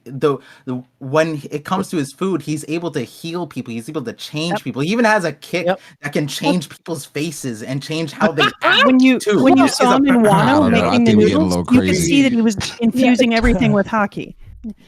People aren't happy until the rope moment. Well, what I'm hearing is VV Conqueror's Haki is basically what I'm hearing. Is everybody conquers. Hear that at all. Everybody you get a conquerors. You get a conquerors. She's gonna be ruling the world. But the line gets drawn at Chopper, though. I ain't gonna lie. Something to think about with Haki, in my opinion. That's all we're What I'm doing. thinking about is see that literally every culture in the One Piece world has their own perspective on how Haki works, and it shapes how they use it and how they're able to use it. And we've just been taking for granted for some reason that the dominant culture that the world government sets is the one that's right about it, and that everyone else is backwards and weird. But it feels more like every culture in the One Piece world just has a different read on Haki, and it shapes how they're able to use it. So I think we definitely should never assume that the world government teaching of there are these three types, they are the only types, this is how they work, is correct. I think we should read between the lines at the way that Skypeans see Haki, at the way that Wano citizens see Haki, and the world government, and the truth is somewhere between. Yeah, but like they're colors of Haki. So like there's three broad colors for the most part. So and one thing that we like, since one of the largest like inflection points of the series is Joy Boy Nika the Awakening, and what can he do? He can make people laugh. And that's a very interesting. When the giants see him, they're compelled to dance and laugh. And something Rayleigh said was that you have to be very careful with your Conqueror's Haki because you can overwhelm people. And overwhelming people doesn't just mean scaring them or fainting them, whatever. It's the influencing them. And so when you think about, hey, how can Joy Boy's power be problem? Well, smile fruits in Wano. People smiling all the time isn't a good thing. So Joy Boy's power could easily be a problem if the Conqueror's Haki or whatever's influencing somebody. I'm saying Conqueror's Haki and influencing as a synonym here, but influencing people unintentionally can be very problematic. And so if we're seeing it with Joy Boy, where we're seeing the hockey blast go off and everyone's smiling or laughing and it's uncontrollable, and that's Luffy just awakening, then I think we can say that there are probably a bunch of other ways that people can influence other people. And I like, as far as when we talk about like hockey and characters who are non-combatants, my favorite person is Queen Ota Hime, because she was not a combatant and she had like future sight observation. She was dodging guns. People in Naruto's verse can't do that. Kishimoto said they'd all die to a gun. And Queen Ota Hime is out here dodging that stuff. I love this slander. Keep going. On top of that, Queen Ota Hime influenced everybody to cry. And that is something because they said that she's the embodiment of love. And that's super important because, you know, everyone here, there's a lot of Sanji lovers here, but that's also important for Sanji as well. But the point is that Queen Ota Hime is not a combatant. She's not doing all this stuff, but through will, love, and whatever else, whatever, you know, Powerpuff Girl Chemical X we're going with here, she was able to use levels of hockey that a lot of characters still can't. I mean, let's talk about Kid. He can't use any of this stuff, but he has Conquer's hockey, right? So Queen Ota Hime was doing things that Conquer's can, which is wild. You can have innate talents, I think, Par, but we just can't just call it Conquer's hockey. She's just really good at speaking. She got insane charisma. No. But like, there's an idea that, but there's an idea that let's say through will you can shape the world around you. Like there are people that actually said that. Oh, first of all, there's a theory that when Luffy goes into Gear 5 and other folks have the pop out eyes, he's actually like deliberately or passively causing that. Like actually, he's not aware of it, but he's actually doing that because his will is somehow changing the environment around him in some way. Boa Hancock has a very strong willpower, so even though folks say that, like, think Shira Hoshi's more beautiful than Boa Hancock, she can actually like manipulate them through her power more effectively because of her strong willpower. Like willpower shapes the world around you. Hence, like, you know, because we know like the idea of the gods being able to bend the world around them to their will, and Luffy is a god. It's something akin to that essentially, which is a pretty dope idea if one wants to actually really push that forward. Somebody said that she, with Ota Hime, she has the quality of a king. With Supreme Conqueror's hockey, could it be like multiple qualities overlapping and leading into that? Like for instance, like someone like Cavendish, like people were passing out in his presence. Right? I'm saying he has the quality of the king, but not all the qualities that would necessarily transcend it into Supreme Conqueror's hockey. Right now. I know that. I know that, you know, just to give the audience an idea of Cavendish, Cavendish is my favorite example because he's so random. My man was exiled from his country as a child because all the women were so in love with him that they wouldn't marry. And so they kicked him out of his country as a kid. Insane work. As a kid, insane. The One Piece world is not like kids. Biological reservoir. It was the wildest thing ever. And then when he had his coronation, like Brago said, so the way Oda indicates Conqueror's hockey in the manga is that people start foaming at the mouth, and women all over, I think even dudes had foams at their mouth. Passing out too. Yeah, and so Cavendish, we don't know that he has Conqueror's hockey, but he has some other thing that is Conqueror hockey, like to the point that Oda depicted people getting knocked out by him the same way as Conqueror's hockey, which, as an example, analyzing thing, Caesar, when we got introduced to Caesar, he suffocated everybody, and it looked like Conqueror's hockey to the people who were present, but the difference was Oda never put foaming at the mouth. So there's an instance where Oda's separating, like, this is Conqueror's hockey and this is not Conqueror's hockey, but this looks like Conqueror's hockey to the people, and he showed with Cavendish that they were foaming at the mouth, which is like, why did Oda do that? Why did he put that foam in the mouth? Like Cracker. That sounds like Cracker in these seducing woods, when like he's walking and then like the trees around him start to collapse out of fear. And in the anime, it's like, wait, hold on, is he actually doing Conqueror's hockey? And then Luffy's like, wait, no, it's not Conqueror's hockey, it's something else. But it's like that's never addressed. But it's like, how can Cracker do something like that even though he has no Conqueror's hockey? Like what's going on there exactly? So it's kind of weird. Presence, maybe. I'm glad I came back at this time. That was great. He came in hot, bro. He came in hot. I'll be real, guys. It's nearly 3 a.m. And I don't think I've got anything else in me. Sage, you did a great job. Almost 8 hours, dude. Yeah. Thank you so much for My being sister here. from another mister. I appreciate you. I had to wait for Vergo. I appreciate you, man. Virgo tagging. You're amazing, Peace Sage. out, Thank you Sage. for Have a good Later, night. Sage. Well done. Well done. Peace Well done. out. I usually say you're my boy Blue, you're my gal Green. I'm gonna move on to another super chat real quick. It's gonna be probably a lot of these are gonna be things we can branch off on and talk about. This one is from Megan. You're gonna have to help me, bro. I cannot freaking read, dude. Kamasha, you need glasses. It's for not. real. I just can't phonetically pronounce things. Anyway, I tweeted yesterday saying that the imagery of Shanks drinking out of a giant sake cup on Whitebeard's ship was Oda's way of foreshadowing his affiliation with the Giants on Elbath. Thoughts? I just thought it's because Whitebeard was really big. That's what I was gonna say. I kind of felt that too. Because you know how fucked up it would be if he knew how big Whitebeard was and showed it with a regular size. You know. Yeah, that's That would be that could be Whitebeard disrespectful. trying to play with Shanks a little bit because Whitebeard has regular like cups in his ship. He was just like, can you drink out of this one though?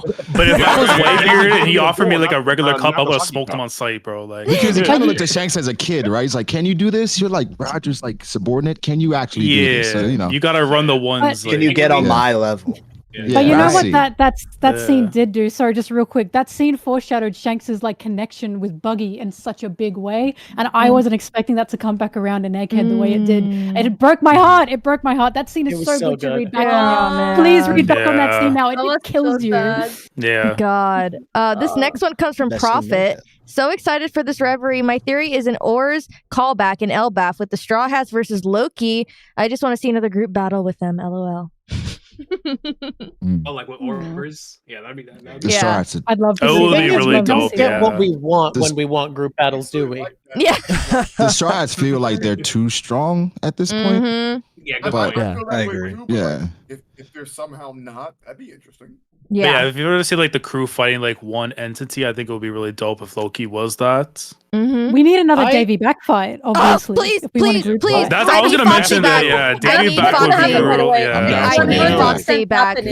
Get Randy on the regular. I love Foxy. I love Foxy. Whether it's an Elbath or some other arc, we Well, maybe that needs to be against the cross guild. Bro, I Yeah, agree. a lot of people think it's against Proxy. cross guild. Amen. See, everybody. Yeah.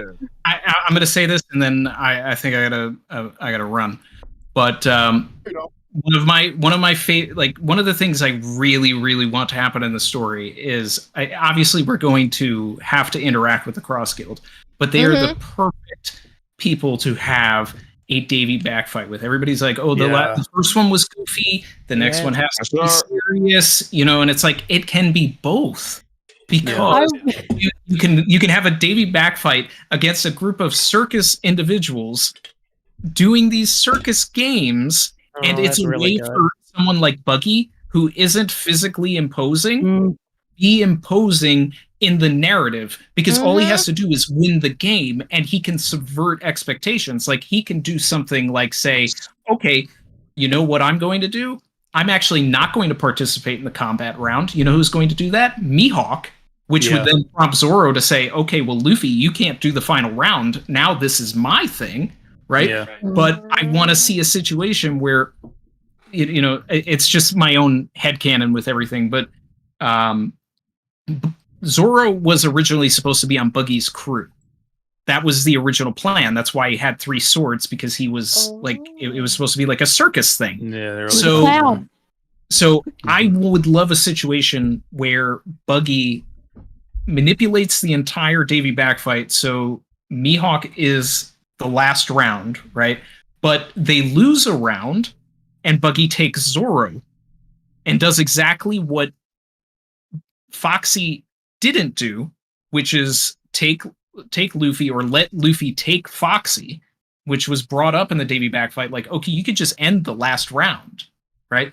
But if they lose the first round, he takes Zoro, then you could have a situation where you have like a groggy ring or some sort of second round, where I would hope it would be something where it's the like the weakling trio or some of the weaker characters that just like everything is on the line here, because if they don't get Zoro back, then he can't fight in the final round. He can't achieve his dream. And if he doesn't beat Mihawk and they manage to take the poneglyphs, they manage to take Robin, whatever they need or what they want, then Luffy can't achieve his dream. So it's like this really goofy idea ends up having the highest stakes in the entire story. Yeah. I like it a lot. That's who is actually a bum Actually, in really a very enjoy that. acceptable way on the map. It's perfect. It's perfect.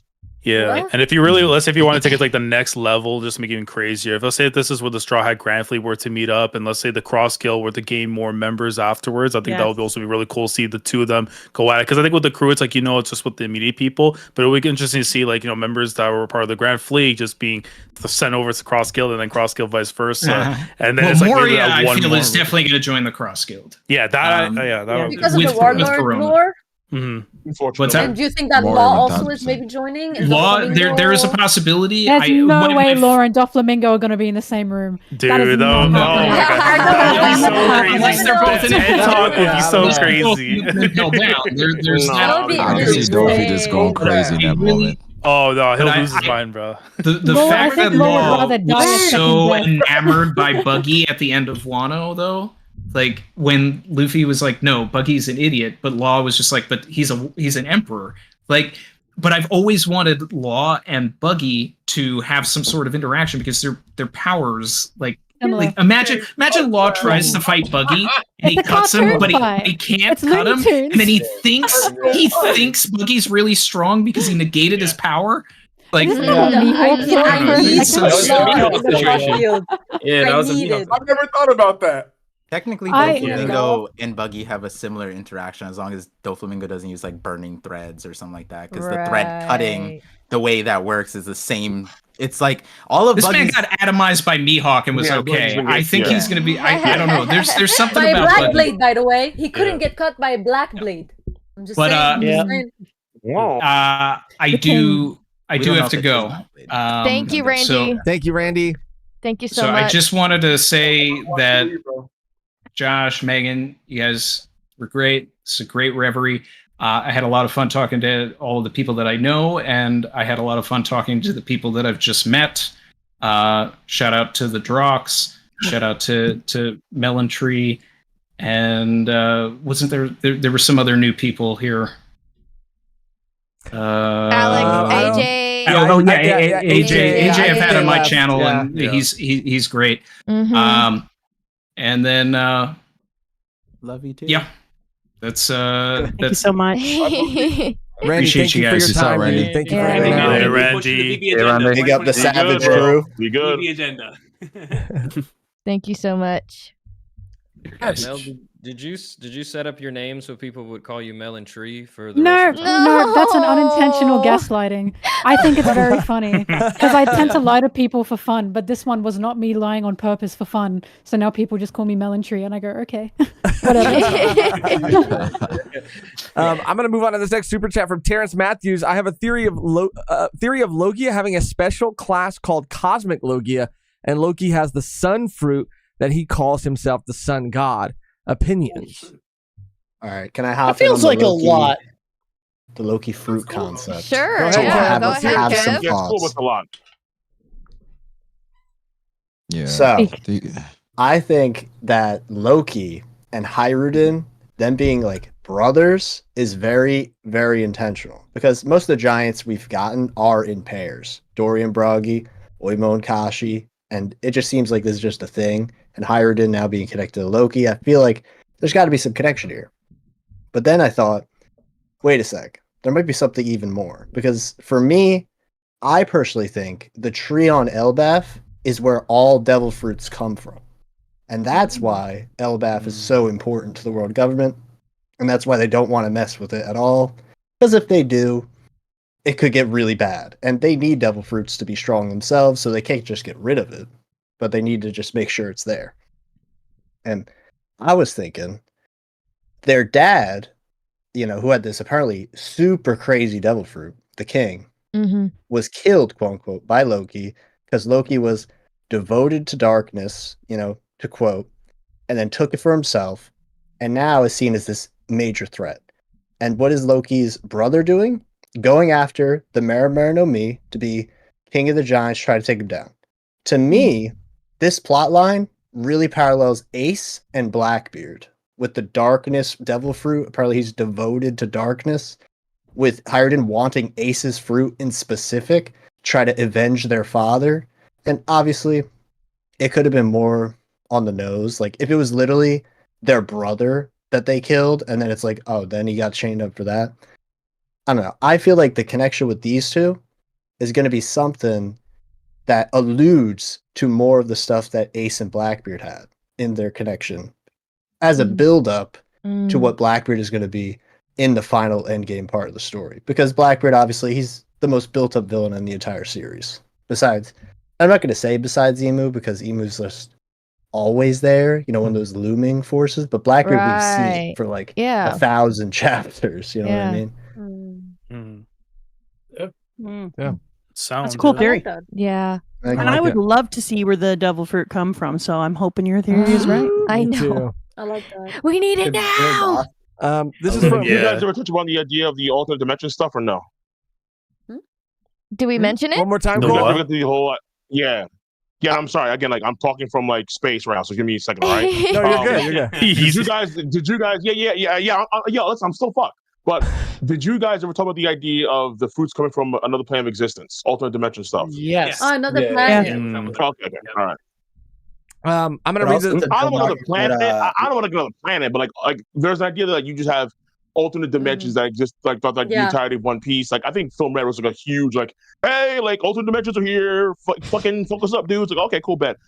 So there's a huge idea that the fruits come from there. You have Laughdale just in like a whole like other dimensions. Like the idea is that alternate dimensions matter. Like, you know, obviously the underworld, maybe heaven, stuff like that. So maybe if there is a tree where these things are from, they could actually exist in another plane of existence. Right. That Vega I love kind of that you're alluded saying to, it essentially. because I started talking about dimension piece, which is a thing that I always talk about, and people are like, "Yeah, I can see some things," but having you talk about it now, I'm like, "See, see." That's my shit too.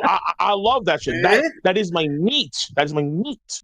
I love it. All right? Well, it just makes so much sense to have dimensional things. Absolutely. I mean, what Kev Dog was saying before, and then you know, like you can have you have Bluno, you have the Mirror World, you have Film Red. Like there's so many things that allude to it. But Oda is, I think, a little bit too scared to kind of dive into it. Like there are certain things you can, or at least maybe not the right time per se. Like the idea, let's say, for example, like in another dimension, you could argue the past wield of the fruit is still there in some way. That's why when Sabo took down Birds, he said, Ace here wouldn't forgive you. He could have been more literal. Like he kind of felt Ace in some way within him, like from the fruit itself, through another dimension, maybe. Yeah. You're making it sweaty in here. I feel like there's a lot. There's a lot that Oda can really tap into. I feel like that doesn't Laughdale is even- going to be in another dimension as well. Thank you. Oh, yo, mama, you on point. Good. She's been on point. Yeah, dude. I'm gonna read the next one. Who Dat for Life? Chris says this is for Jay and Rob. Love y'all to death, but pack up the Usopp train. Stops here. Remember, without Lord Usopp, your main character is a child's toy in Dressrosa. Oh my god. Damn, That's came for you, bro. crazy. I mean, Without his future side, by the way. Say about that, Rob? What's He's not wrong. What I have to He's say really about not that? wrong. I mean, look, man, in Wano, where was Usopp at? You know, they're talking about there the was toy. definitely art. I think he was telling Samurai to stop trying to die is what he was doing in Wano. And Usopp was the reason. Usopp's role in Wano was Samurai Suicide Hotline. And the intercom system as well. He figured that out. If it weren't for him, Otama wouldn't have delivered the message across all of Wano to turn half of Kaido's crew against him. True. You see how he immediately tried to answer that question like a politician? No, he was like, "Damn, I didn't even get it." Answered it with another question. You see how that's how they do it. That was great. I'm gonna be honest. I fell for it. No, I did. I was like, oh, okay, now we're getting into that. Let's talk about his faults. The rest is from Brandon King. Win Randy, AJ Parr.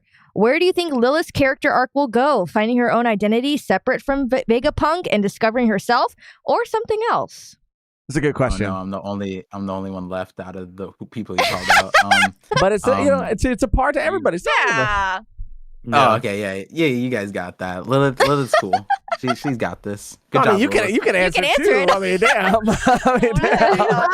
Well, I just think it. I mean, it's kind of on the nose, right? Like the characters we're following around are quote unquote evil, and Lilith is the evil one, and it's supposed to just show that like the label of evil is a thing that is perspective based, and it's like whoever's the current winner of history, they get to label who evil is or isn't, right? And so when it comes to Lilith having the connotation of evil, well, like the thing is, what's interesting is that throughout the Egghead arc, she was the most compassionate satellite. Every time someone got hurt, she was like, yo, I'm gonna go save them, I'm gonna go fight them. And when you think about what role Oda gave she played, it was kind of like not a selfish role, but like an impulsively selfish thing where she didn't think about the ramifications a lot of times. She just kind of ran in and did stuff. And I guess like that could be, it's kind of similar to Luffy in a way. Luffy would do the similar stuff too, run after Edison even if she was way outgunned or anything like that. And so I'm not sure how that plays into like how the world government labels you as evil, but when we're thinking about Joy Boy being the first pirate. Well, pirate is a criminal, right? So at the end of the day, when Lilith showed up, she was acting the most pirate-like ever. She's like, I'm gonna loot these pirates. These pirates showed up on my turf. I'm taking their booty. And like, that's at the end of the day, like, I think Oda made Lilith to be the perspective of Vegapunk that would be a pirate. And like, that's a huge thing when it comes to why he separated them out. Like greed is the one that ended up becoming the world government, and we might end up seeing in like the ancient kingdom timeline how all of these people kind of stemmed, like all the different factions back then might have stemmed from one entity or one family, or just like the separation of the same person, maybe twins or something like that, and they just had a completely separate a timeline, kind of like the way Oda draws a good timeline and bad timeline, like where Frankie ends up like a battleship, right, and he's not a human anymore. We're probably going to end up seeing like a Joy Boy, like a bunch of different versions of Joy Boy or something, or like the Seraphims. I'm not really sure. But when it comes to Lilith, I think Oda wanted to focus on evil and greed, and that's why we have York and Lilith left. I also go ahead. Sorry. No, okay. So I have a thought on that I've had for a long time with the different Joy Boys, that Blackbeard and Luffy are meant to represent these two different sides, where Luffy is what you're kind of describing Lilith as, and York is what you're describing Blackbeard as. Yes. One of them is impulsive and just cares about everyone's safety, wants everyone to be free, doesn't like restrictions, doesn't like thinking. They're both selfish characters, but the thing about Luffy that makes him distinct and good is that he understands, or at least believes instinctually, that things will be better, he will be more free if everyone is free. Whereas Blackbeard is like, yeah, I love freedom, all the freedom for me. I want as much of that as possible, get that on my plate, gonna gobble up some freedom. And something that I've been thinking for a while now, because I'm trying to figure out, when it feels like we have two major antagonists who've been built up for the entire story as the two bad guys, that feels wrong to me. It feels like there needs to be some sort of conflation you can do. And a thought that I've had for a long time is that whatever revolutionary force defeated the world government in the past, they would have allied a bunch of different disparate people together. And I've been kind of thinking that Emu is the Blackbeard of the previous age, and Luffy or Joy Boy was the Luffy. That's just something I've been dabbling with, but the way you're describing Lilith and York makes me think of it. Yeah, I also like that they used Lilith, because Lilith in ancient mythology has so many different meanings and is like either Adam's first wife in one of them, and leaves the Garden of Eden intentionally, taking all the knowledge with her. She doesn't give a crap. She eats the apple and is like, of course I'd eat an apple. It's filled with knowledge. Only an idiot wouldn't want knowledge, which, she has a point. And then also was cast out in another one because she wouldn't do what Adam told her to do. And so she becomes like this feminist, like iconic woman, and decides to leave on her own with, just like Vegapunk, all the knowledge leaving with her, and her becoming the one that is holding that. And because he used like the Hebrew names in in this area, and because so much of it is very Garden of Eden, I felt like he really did that on purpose. And now I feel like we're going to get to see a new beginning with Lilith. She's going to pop off in a way that we can't imagine yet, because she's going to set up knowledge in a different way to disseminate. I think she's going to become a great disseminator of knowledge to This is also all of the world. This is also a good place to quickly talk about what you're talking about, because you've been alluding to the fact that it's very Garden of Eden. But the reason we're saying that is because we had a theory we talked about on our channel, or an observation, not really theory. It's like a symbolic observation, where Vegapunk was inspired to change how he was and share information and pursue information for the sake of it and for the sake of truth, despite the risk, because of Ohara being destroyed. The tree of knowledge falling turned Vegapunk into the literal fruit of knowledge. He is an apple for a head connected to a center of all information that he died to spread to the world. So the idea of Lilith walking away with a connection to the fruit of knowledge that is Vegapunk, which was inspired to become that way from the falling of the tree of knowledge, does feel very like biblically intentional. Lilith is Lilith leaving with the fruit's knowledge.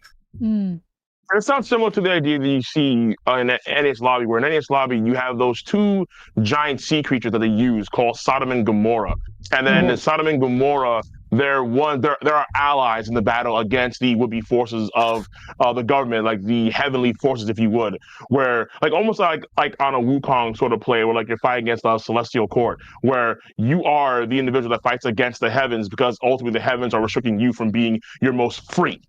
And so, but then that's why you're deemed as evil. Hence, being a pirate, pirates want to be free. Joy Boy, Luffy, Roger, so on and so forth. So it kind of plays on that theme too. Yeah.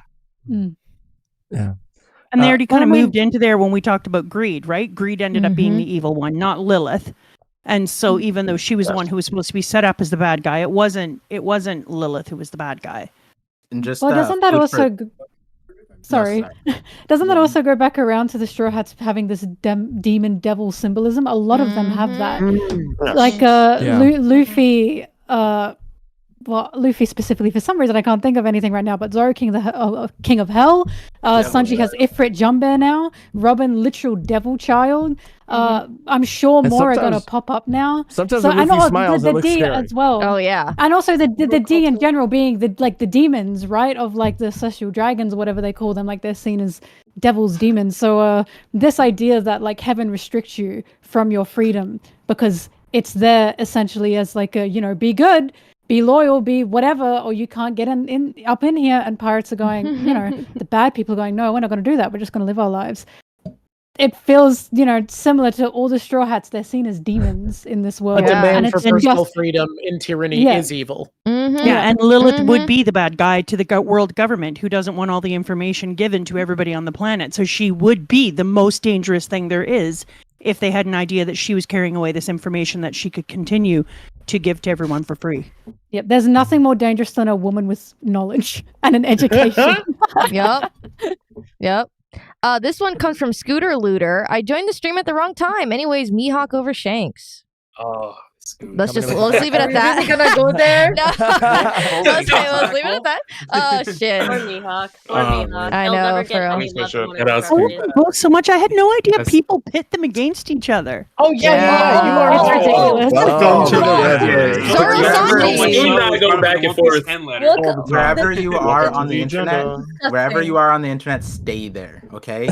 Well, no, I wasn't allowed to read anything. I wasn't allowed to watch anything. I just caught up recently, and so like I've only just been set loose on the internet, and I come out here and people are like, Mihawk, Shanks, and I'm like, they both rock. I was in your shoes 3 years ago, and I'm not saying that I don't enjoy where I'm at now, but that Mihawk Shank stuff, woo, wild to me. Every reverie, Ignorance is bliss for real. Yeah.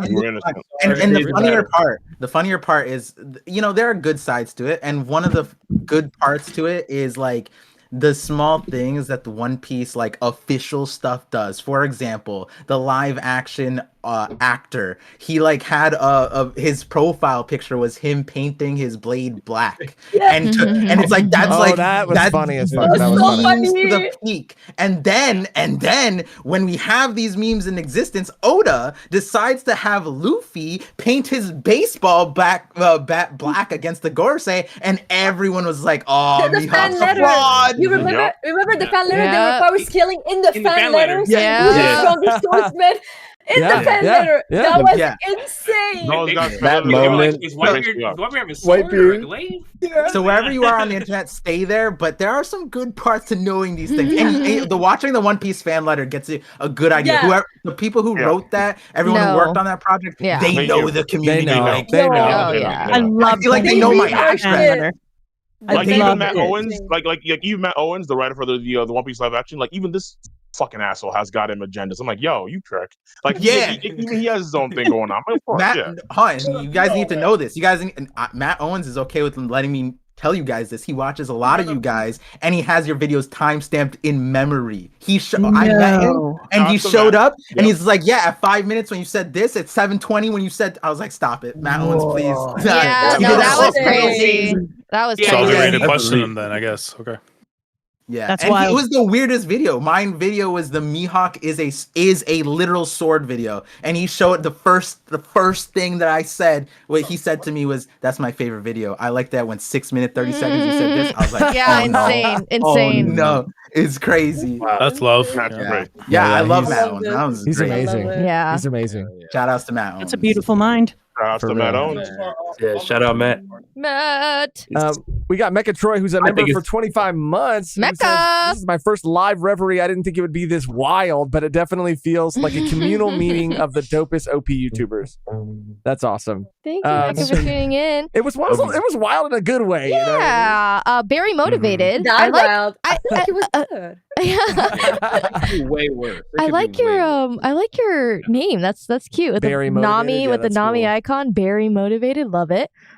Goats of Egghead are the coward trio. Brooke for jumping, or plus Brooke for jumping to defend Robin from Saturn.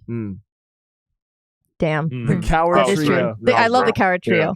Off brand. Favorite color spread makes me happy to catch alive. Y'all are amazing. Elbath, here we go. Fuck yeah, dude. Oh my god, we were doing research for the color spreads, and because we were giving like Beans. The references. reference, We're like, what would be For a the cool thumbnail. cover spread? And there's so many. There's books and books, and they're just so we have beautiful. a couple of the books, but I want to get all of them. Dude. Yeah, they're amazing. They're amazing. I'm like, on top of my head, I'm like, I don't even know what my favorite one is. I can't. Yeah, I mean, do you guys have one that pops into immediately into mind? The Nami with the ice cream, bro. I know. Actually, that one is cute. Never mind. Everyone's answer now. Grail. I also I know like that really the for Zoro, real. Sanji, and Chopper building a snowman. I like the one. I The like one that with has like the. Crocodile with the I plug. like the Sanji. I like the Sanji one with I was gonna There's say one with like Straw Hat. Nami and Usopp playing a video game. Like Nami and Oh, Usopp yeah, playing a video game. yeah. That's great. I like all the think, Straw Hat boys sleeping, and they have the chipmunks or the squirrels around them Oh, or something yeah. as they're sleeping in together. I like the Robin playing chess. Oh my god. Yeah. Those two, bro. Oh my god. That one's adorable that you got up Yeah, there. that one. Did Love you see that the one. way Oda did the art for Recon. Oh yeah, one? Recon. That chest I was love cool. I love Yeah, that that one. thumbnail. That I love that yeah, thumbnail. Recon. That's the one. Yeah, There's my favorite, bro. Oh, that's a The good one. goats. Yeah. But I of course think I did. Thriller Bark is Come on. underrated as far as the color spread goes. The tree, the dragon, out in that Yeah. like spooky ass castle Yeah. background. That thing was hot. I love that one. I think I got to say the One Piece Stars and Logs one. Thought that was really cool. Oh yeah. yeah. This one comes from Mr. Fan. Thank you, Mr. Fan. Loving the reverie so far. Also, great cosplay as always. Josh and Megan, Brain Saturn emojis. Shout out to everyone and like and sub people. Thank you, Mr. Fan. Yes, everyone's channel is linked. If you're not already Yes. subscribed, which I'm sure you are, then go subscribe for real. Blazing Blue. What are your thoughts on the satellites possibly running into Mads? Loving the discussion so far. Thank you, Volume 1, for a wonderful reverie. Thank you, Blazing Blue, for Shout out being a Blazing Blue. wonderful individual. Thoughts on the satellites possibly running into Mads? Damn. Well, you love Caesar. That's like your goat. I mean, he's funny. He's very. He's I don't know a funny about guy. funny. He's a I don't funny wanna classify guy. him He's a as funny funny. character. I enjoy Caesar when he's on page. You know, I wouldn't be a friend. I wouldn't go hang Caesar out with him. Clown is goated, by the way. I love him so much. I don't know if it's because there's clown and I love clowns. Maybe. I think that's the pattern. That's the pattern. You still in a beard after almost 8 hours? It's really lightweight. Yeah, it's really You lightweight. are the hero of the world. Actually, both of you are to still be in such deep ass cosplay. Still, We That's go amazing. to conventions and we're in cosplay for like the whole day. Yeah, at least we're out of At the least sun. we're sitting. At least we're sitting Sitting down. and out of the sun. Your Shaka helmet, Josh.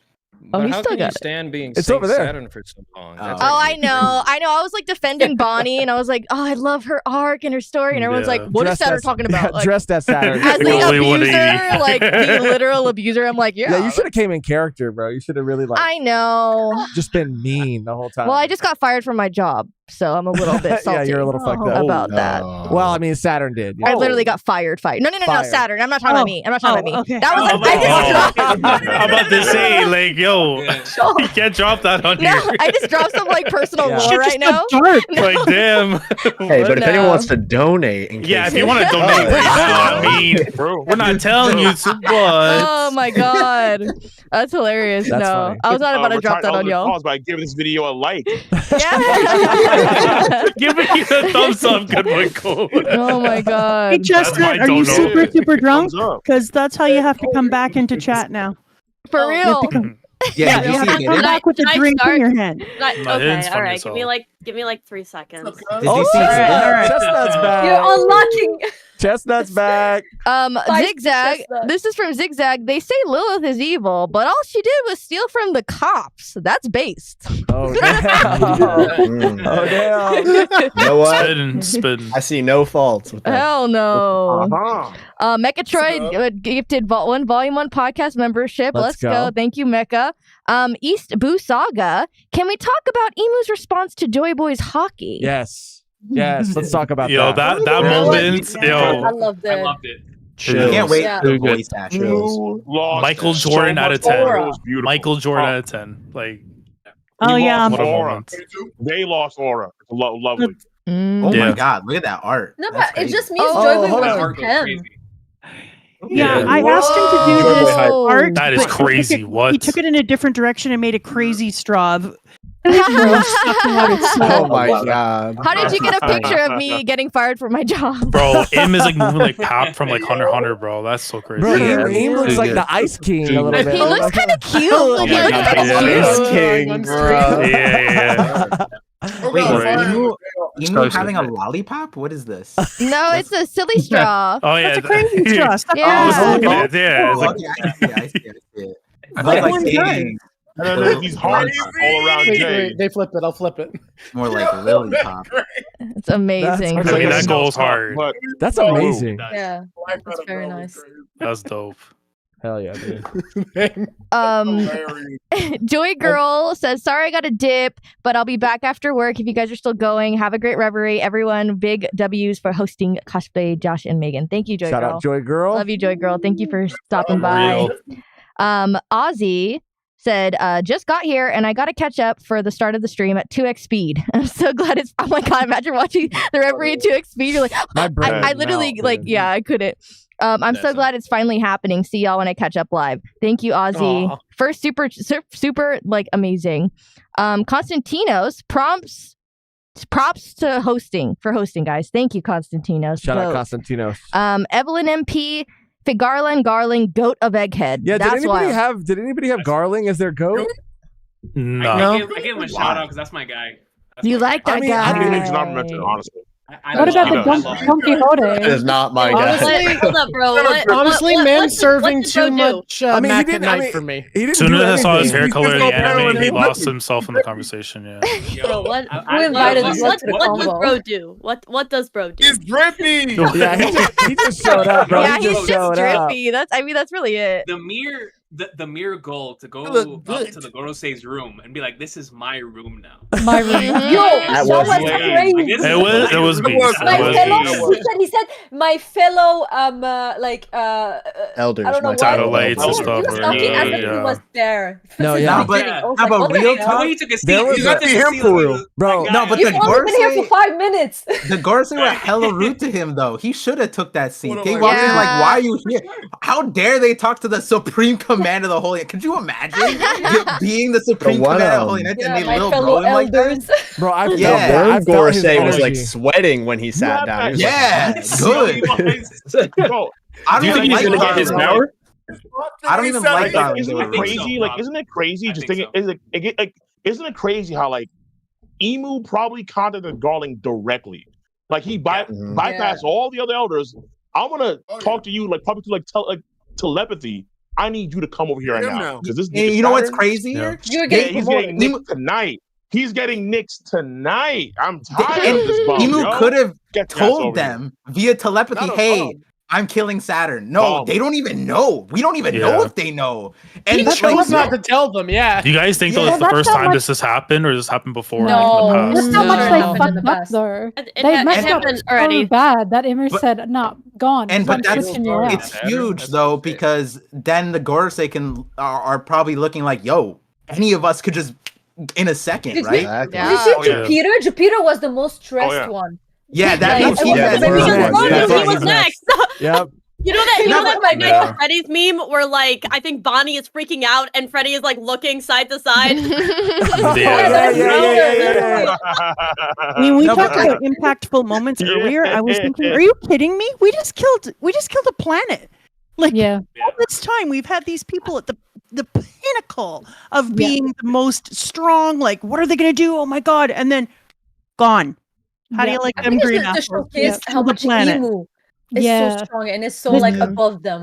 Yeah, What's this is even one of the sillier- reasons that I like One Piece so much because he introduced the elders. People going, "Oh my god, holy shit, the elders gone." End of the arc, one of them just gone. I was never expecting that, and that's made me terrified of Imu so much more than I was before. I When that will one say- act changed Emo's entire game in a second. I will say Saturn super deserved it because he was super dumb about. He was Yeah. like, "Hey, The whole scientists, thing. we need to study this robot that I have no idea about yet." I mean, Bro, don't even get me Gorosei, and it's started. like, He was moving where like do a you waste think- suit. He had to go out like that. brother. Where do you think this thing came from? I don't know. Maybe my man was illegal like- stuff. This guy was Like- ITT Tech or some My shit. man I don't was know where like, he went to school. I'm the god of science. All right, what does that job entail? Well, mostly torturing one bear man. That's the majority of his fucking job. I don't know what trade school he went to, but that man was not a scientist. He was very incompetent. Emu was well in their place to I- fire him. But now I I'm looking love- at Jupiter, and Jupiter definitely also messed up too. I don't even know. Jupiter's Oh, agriculture, right? I've been So spending 30 the thing years is- torturing a snake woman. Fuck. Jupiter's agriculture. So right now, the starvation that they're going through, maybe he's fucked up there. You know what I mean? Maybe he has something. Part, Like- you have to remember Okay. though, they're asking for like lobsters and like No, expensive but steaks. no, So, no, like, no, hold on. But the thing is, what's really funny about that is the sabotage is so silly. They're using the bondas are just going up and exploding, and they're like, I don't know what's wrong here.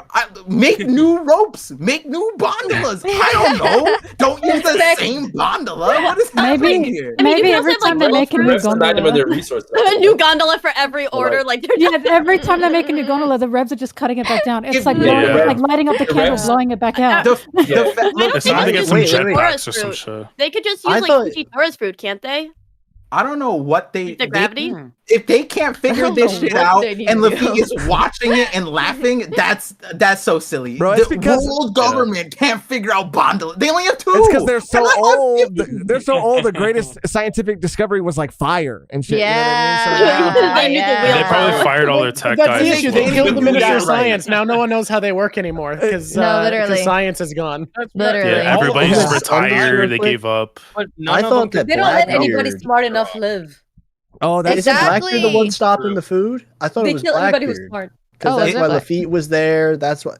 I thought the Reverie. No, it was the Revs. No, It was the Revolutions that were doing it. The Revs are the ones doing it. No. It was the Revs that were doing it. Oh, okay. Lafitte was saying that there is an implied part that it could be the Revs. Not the Revs, Blackbeard, because when you read the lines, it says that the Revs are doing the what is it called? Like they're blockading all the stuff, and then the stuff that does go through that stuff is still not making it up because the gondolas are exploding. Gotcha. And so the implied part that like me and Sai had talked about is that since Lafitte is there, what it could be is that they're putting on food and Doc Q has apples that explode. And so it could be that Lafitte has been, helping out the Revs by exploding out the gondolas to give the world government a reason to maybe ask Blackbeard for help. And that's a whole separate conversation that because Blackbeard wants a way into the world government, and he's definitely the type to create the reason why they would need his help. This method. And it makes sense because Lafitte was just sitting there laughing like, haha, I guess something interesting's happening here. And I just thought I loved that whole situation with Lafitte there as well. But, and not to mention, if Lafitte's the ones at the messenger to make that happen, going back to the first time they were introduced into the story and how it led us to getting to see Blackbeard and Jaya, I think that would be a real cool correlation to kind of tie back to all that. Yeah, and Lafitte his main MO is infiltrating Holy Land all the time. Yep. No matter what. How there is no special agent. There's no like past Mihawk. You snuck past There's Mihawk. no covert op in One Piece better than Lafitte. That like is a feat. if the world government had anyone like Lafitte, the fucking CP would be unstoppable. This dude can get anywhere. That was a theory I had. I think my last theory was saying that Lafitte was probably an ex-Cypher Pole agent. So that's where Blackbeard It makes sense, all dude. this insane intel. And so this was before that chapter, and I was saying like it would be crazy if he was giving off the thing, and then Lafitte's just like, man, these fools, the whole land screwed up. Haha, they're exploding. His ex-occupation before that, I think, was a cop in the West Blue, if I'm not mistaken. So it wouldn't surprise. Yeah, so it wouldn't surprise me if that was also a cover-up to what he was previously doing before then. But then also every single thing he's infiltrating. Like, how many people can know where? Like, he knew exactly what Sengoku, Suru, the warlords were up to. Who else has like intel on that level and opening up the gates? All that stuff. Yeah, you can have the power to hypnotize people, but you also need to know. Like when Sabo and them broke into the marriage route, Sabo had to search for everything, right? That's like the normal case for most people. They'd have to like break in and then figure out because they don't have a map. But Lafitte, he just shows up. He just shows up at the balcony, landed. What up, guys? Especially if Lafitte's like a siren as well too, because I know that's always been like a running theory with their character. So it would make sense of how they were able to get by and do so many other things if they have that kind of power.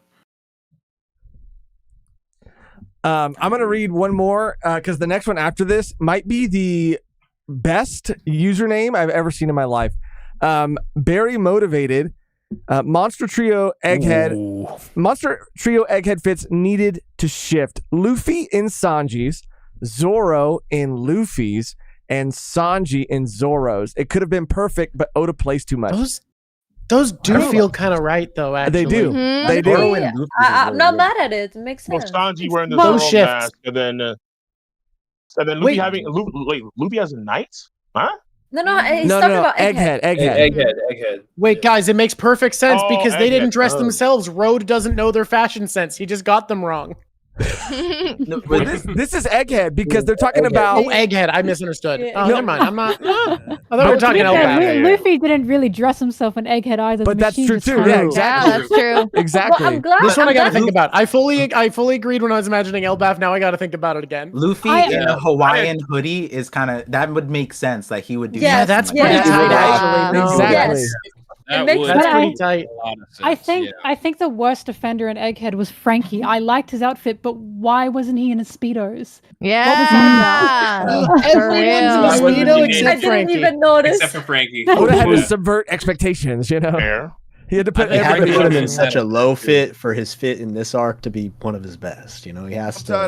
There's waves to it. Okay, this is the username I was talking about. This username, this next donation comes from Dick so small, I piss on my balls. Oh, I love that That's person. actually I love insane. them. They make me laugh in my stream too. Oh my Oh, they're one of your viewers. I think they've been around, honestly. It's not me. It's Melly. Toxicity. It's her alt account. hilarious. It's her alt account. It's her burner. That's what it is. so I'm sorry for the people in the back. What was the name again? Let me run it back. Dick so small, I piss on my balls is the username. That's poetry. Genius. So good you had to say it twice. I mean, You I can. will say One for Definitely a each Melo ball. fan. Absolute. that's a bar. The super chat is it's wild I'm that something truly Dragon should have stormed Marijois when Zoro of all people had the sense to say sounds like a dumb fight when discussing Vivi. Oh shit. Well, I just think he's stupid. How about Pandering that? Zoro. I just think Zoro's dumb. That's what I I pissed on my balls. There's a difference between the Straw Hats being just like 9 people and the Rev being an army where you can just like send people to scout at least or send like a small group to see if there's a possibility. There's a big difference of how many people and how much you're working with. So I don't think it's comparable. I'm not. No, okay, but I'm not the issue is it is comparable, or it isn't comparable for a different reason, in my opinion, which is really just that the Straw Hats' goal is to go on an adventure with their friends. Luffy wants to be king of the pirates, but we see that his primary goal is to have a family, to have friends to adventure with, because when he loses them in Sabaody, he's broken until he realizes they're probably still alive. Dragon has understood, and we get that in the most recent SBS, that his goal is to save the world. He knows he has to make sacrifices. He knows soldiers will fall, and that the soldiers it will likely cost to save someone, or giving away their base, God forbid, is not worth saving anybody, including him. He would want him to be left behind and for the revolution to keep going. And if you send scouts as well off to get Guinea, what if they get caught? And then another one, and then another one, and then another one. Yep. Right. Dragon isn't a pirate. He cannot function like a pirate. He has to put his Yes. people over a bigger war, and he knows that. He Especially couldn't when people- do anything. Especially I'm when people not mad ask at all the time, like, Dragon. why hasn't he done anything? But at the same time, it's like he can't just go and just throw himself into the fire immediately because the one time he screws up, you've lost that one group that can actually make the liberation of the world happen, and that's their whole focus. So, like, if the crew, like the Straws, could go out there, of course, they'll go and start a fight if it directly involves them. If it's not, they're going to continue on another adventure. I do still think that in time, it's going to happen with Dragon, and it's going to have to hit. Whether it works or not, I think it's more likely to not, and it'll probably be the chance of the Luffy and the crew to come in and save it. But I do think Oda is biding his time because I still believe when we get that moment of Dragon and M meeting, it's going to have insane implications for the series in ways that's going to open up who Dragon is, what they're really about. So obviously we got the little stuff there about the freedom fighters and all that. I do think that conversation is what's going to allow everything to come out. Like, I feel like that's the reason why Oda's been waiting so long, because it's going to be a lot of time spent with that man. I wonder if it's going to change Luffy more, because when Drawk was saying that, like, Luffy does know that you have to give up people. Think about the work he did with Vivi when I think Vivi grew as a leader and Luffy grew as a leader. They gave each other different lessons. And one of the things that Luffy said is, you might have to kill people. People might have to die for the ultimate victory. So Luffy has that in him, and he understands. He just has a different goal than Dragon has, and he's a different person than Dragon is. But I think maybe when they meet, you're right. Like, that could take a far left-hand turn. Is Luffy still going to be just about freedom, or is he going to understand a bigger picture? Is he going to find out about all the bigger shit that he's been able to just kind of Luffy through? Like he's running into Ennie's lobby again? I was going to say... Another angle, though, with the Dragon thing is, like, a lot of when that situation came up and the community talked about it, I wasn't even like the Dragon, you can explain it 9 different ways, but what bothers me the most is like every other situation where someone made it to Marijois, it was kind of easy. It's not even protected. Like the Gorosei ain't even doing anything. The Holy Knights didn't do anything. Like if the admirals weren't there for the Reverie, who's there? There's nobody. Fishing Tiger burned it down, and then alone. Hang on. It's just kind of funny. Like that's the only I'm not saying, like, it kind of reminds me a little bit it's not 1-to-1 obviously, but it kind of reminds me of what Kaido said to Odin. He was like, if you had fought me 5 years ago, you probably would have won. Like, you waited and we built up our forces. Now it's a lot harder of a fight. And with the dragon situation, I'm not the Ginny thing is separate, but like there's also like this thing of like waiting too long, but then Oda gives like various direct examples where someone has made it there and it was kind of easy to like go in and out and, you know, scot-free. And then we have like a God Valley situation where I'm not saying, like, obviously there's so many cards on that table, but like one of the weirdest things, and now we kind of know it, but like Saturn was face to face with Kuma, and Kuma just got his Pawpaw fruit, and not only was Kuma successful, Kuma saved 500 people when he was like he hadn't saved 500 people, and Saturn was right there as a child. And I'm like, these hooligans ain't protecting Marriage Law. They're crying about Akainu not being there. I'm like, damn, this is not hard to be up here. It's only 2 Bandalas. Like, let's just take those out. Sorry, I just have to add, it's not about getting in and out of Marriage Law. That's the problem. Yeah. It's everything that happens before and after that, the reputation you will then have with the world government and the Celestial Dragons. Because think about it. Yeah, the refs got in there easy. What happened? Cobra died. Cyber got framed. Vivi went missing. Bonnie has been chased down. Egghead has been blown up. And that's fair. The issue. And you can't do it again. You can't go back when you need to.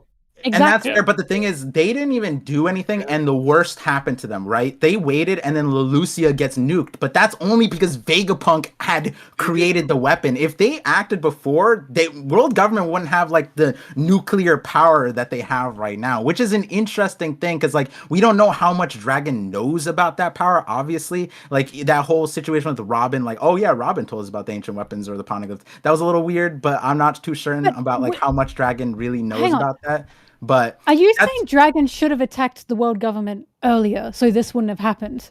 I'm not saying that he needed to, right? I'm not saying that like the story would be better or whatever, but I'm saying that like there's a certain aspect to waiting too long with that. I think that like even Luffy depicts in a lot of his fights, like Crocodile and Shiki, for example, they're characters that Oda created, like, oh, I have this 5-year, 20-year plan, and then Luffy just comes in a day and a night and just like beats them up for his friends, you know? Yes, like that's kind of he's not destroying like the world government though. Right, and not to mention with Dragon, I don't want to call him like a Doctor Strange moment, but like he probably thought about different scenarios over the years that probably thought, okay, if I do this, this is gonna happen. If I wait till this happens, and not we to don't mention even know there's what stuff Emu there. can actually do at this point as well. For all we know, Dragon and his revs could step on there and he could just suck their souls out. And that's why I'm saying I'm not mad at the Dragon doing that. What that situation just made funnier is that the other context that Oda had where people went there,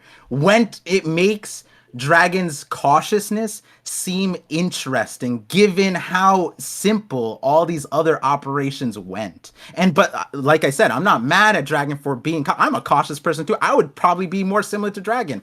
But when Oda puts in the Fisher Tiger example, when Oda puts in all these other things where like they can't stop a disembodied like Kuma and they need like an admiral to show up, even though they have Holy Knights, like where are these Holy Knights? Where the Gorers say we're there, and they were just like, yeah, we're not gonna show our forms here. Like I don't know, It's just very interesting that that's the context that Oda gave us when.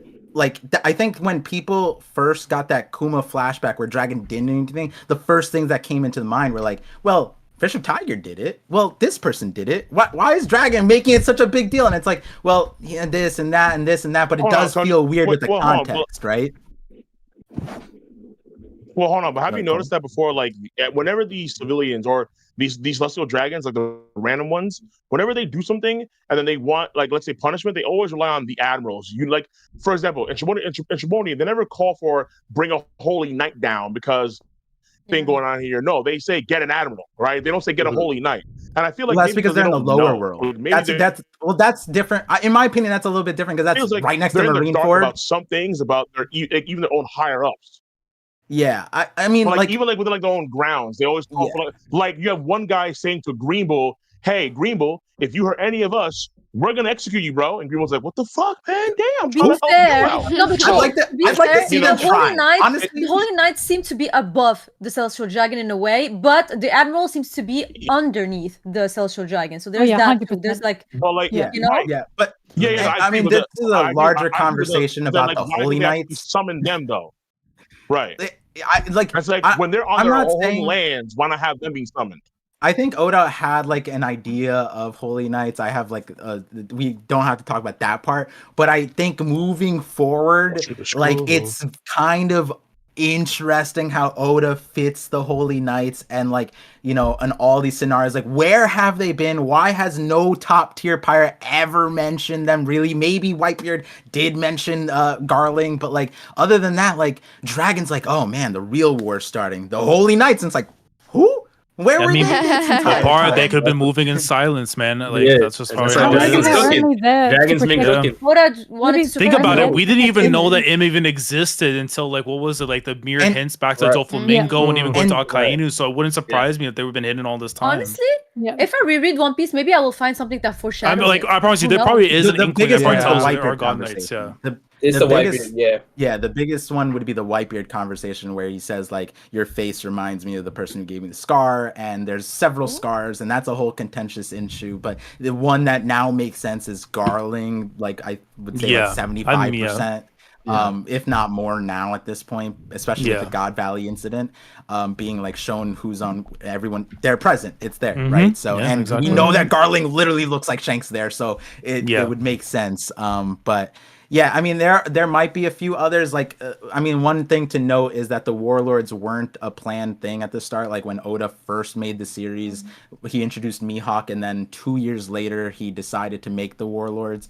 And when you look at the Warlords naming scheme, they're like the Holy Seven Seas or something like that. And so it could be that like the Warlords were Oda's way to push off the Holy Knights, and the Warlords ended up. He has said this. He said like, instead of 7, I should have made 5 Warlords because there's way too many. And so like several points at that point in the story, he was just like, I didn't know One Piece was gonna go on this long, so he added things that's added in space, and some things were regrets, but he had a lot of fun with it. But I would imagine that the Warlords and the Holy Knights kind of were supposed to be in a situation together, but then he split them up, and now I don't know where he's gonna fit the Holy Knights. But when you think about the Warlords are kind of doing the Gorosei's direct like pickings in a way, like with Moria, they were directly. I mean, obviously with Kuma, the Doflamingo as well. When Doflamingo was going to assassinate Moria, it was the Gorosei who told him the cipher pole was just like higher up. Yeah, exactly. So, and those were the Warlords doing the direct thing for the Gorosei, and this was pre-time skip. So you kind of like it. That would make sense for a Holy Knight now to be doing that. But it'll be interesting to see what the Holy Knights. I mean, right now it feels like the only thing that they would probably participate in are those cleansings that happen every 3 years. But we don't have other context to the cleansing other than the God Valley one, right? So, yeah. I'm gonna keep us on track with the super chats. Fave, this is from TDM9. Fave nearly Straw Hat, Vivi, Carrot, Yamato, or Wapple. They threw in Wapple at the end. Whoa. Yeah. I wonder if a certain someone, spread some misinformation, I wonder. I mean, I might have done that. I'm sorry. Vivi's cheating. I feel like Vivi's kind of cheating, but I would say Carrot. I would say Carrot. Next. Yamato. I would say Yamato. You pulled out at the worst possible time with Yamato, I'm telling you. I feel like you need Yamato right now. It's like we really do. Vivi's like a no-brainer. Vivi's not even nearly a Straw Hat. Vivi's like an honorary Straw Hat in my mind. So she already like is 99.9%. Straw Hat. You know what? It is. It's a Straw Hat out on loan. That's what it is. No more. The pawn They're going on loan spell, develop, grow, come back, come a main starter. It all happens all in football. Yeah. Main starter. But I loved Carrot, man. I liked Carrot's energy. I like what she brought to the dynamic. It was fun, man. Dr. Jack sending some love from the Drawk Show community to all of you legends. Question from Drawks. Which non-Straw Hat would you want to hang out with the most? Also hype for the Berserk as the next manga. Oh, non-Straw Hat?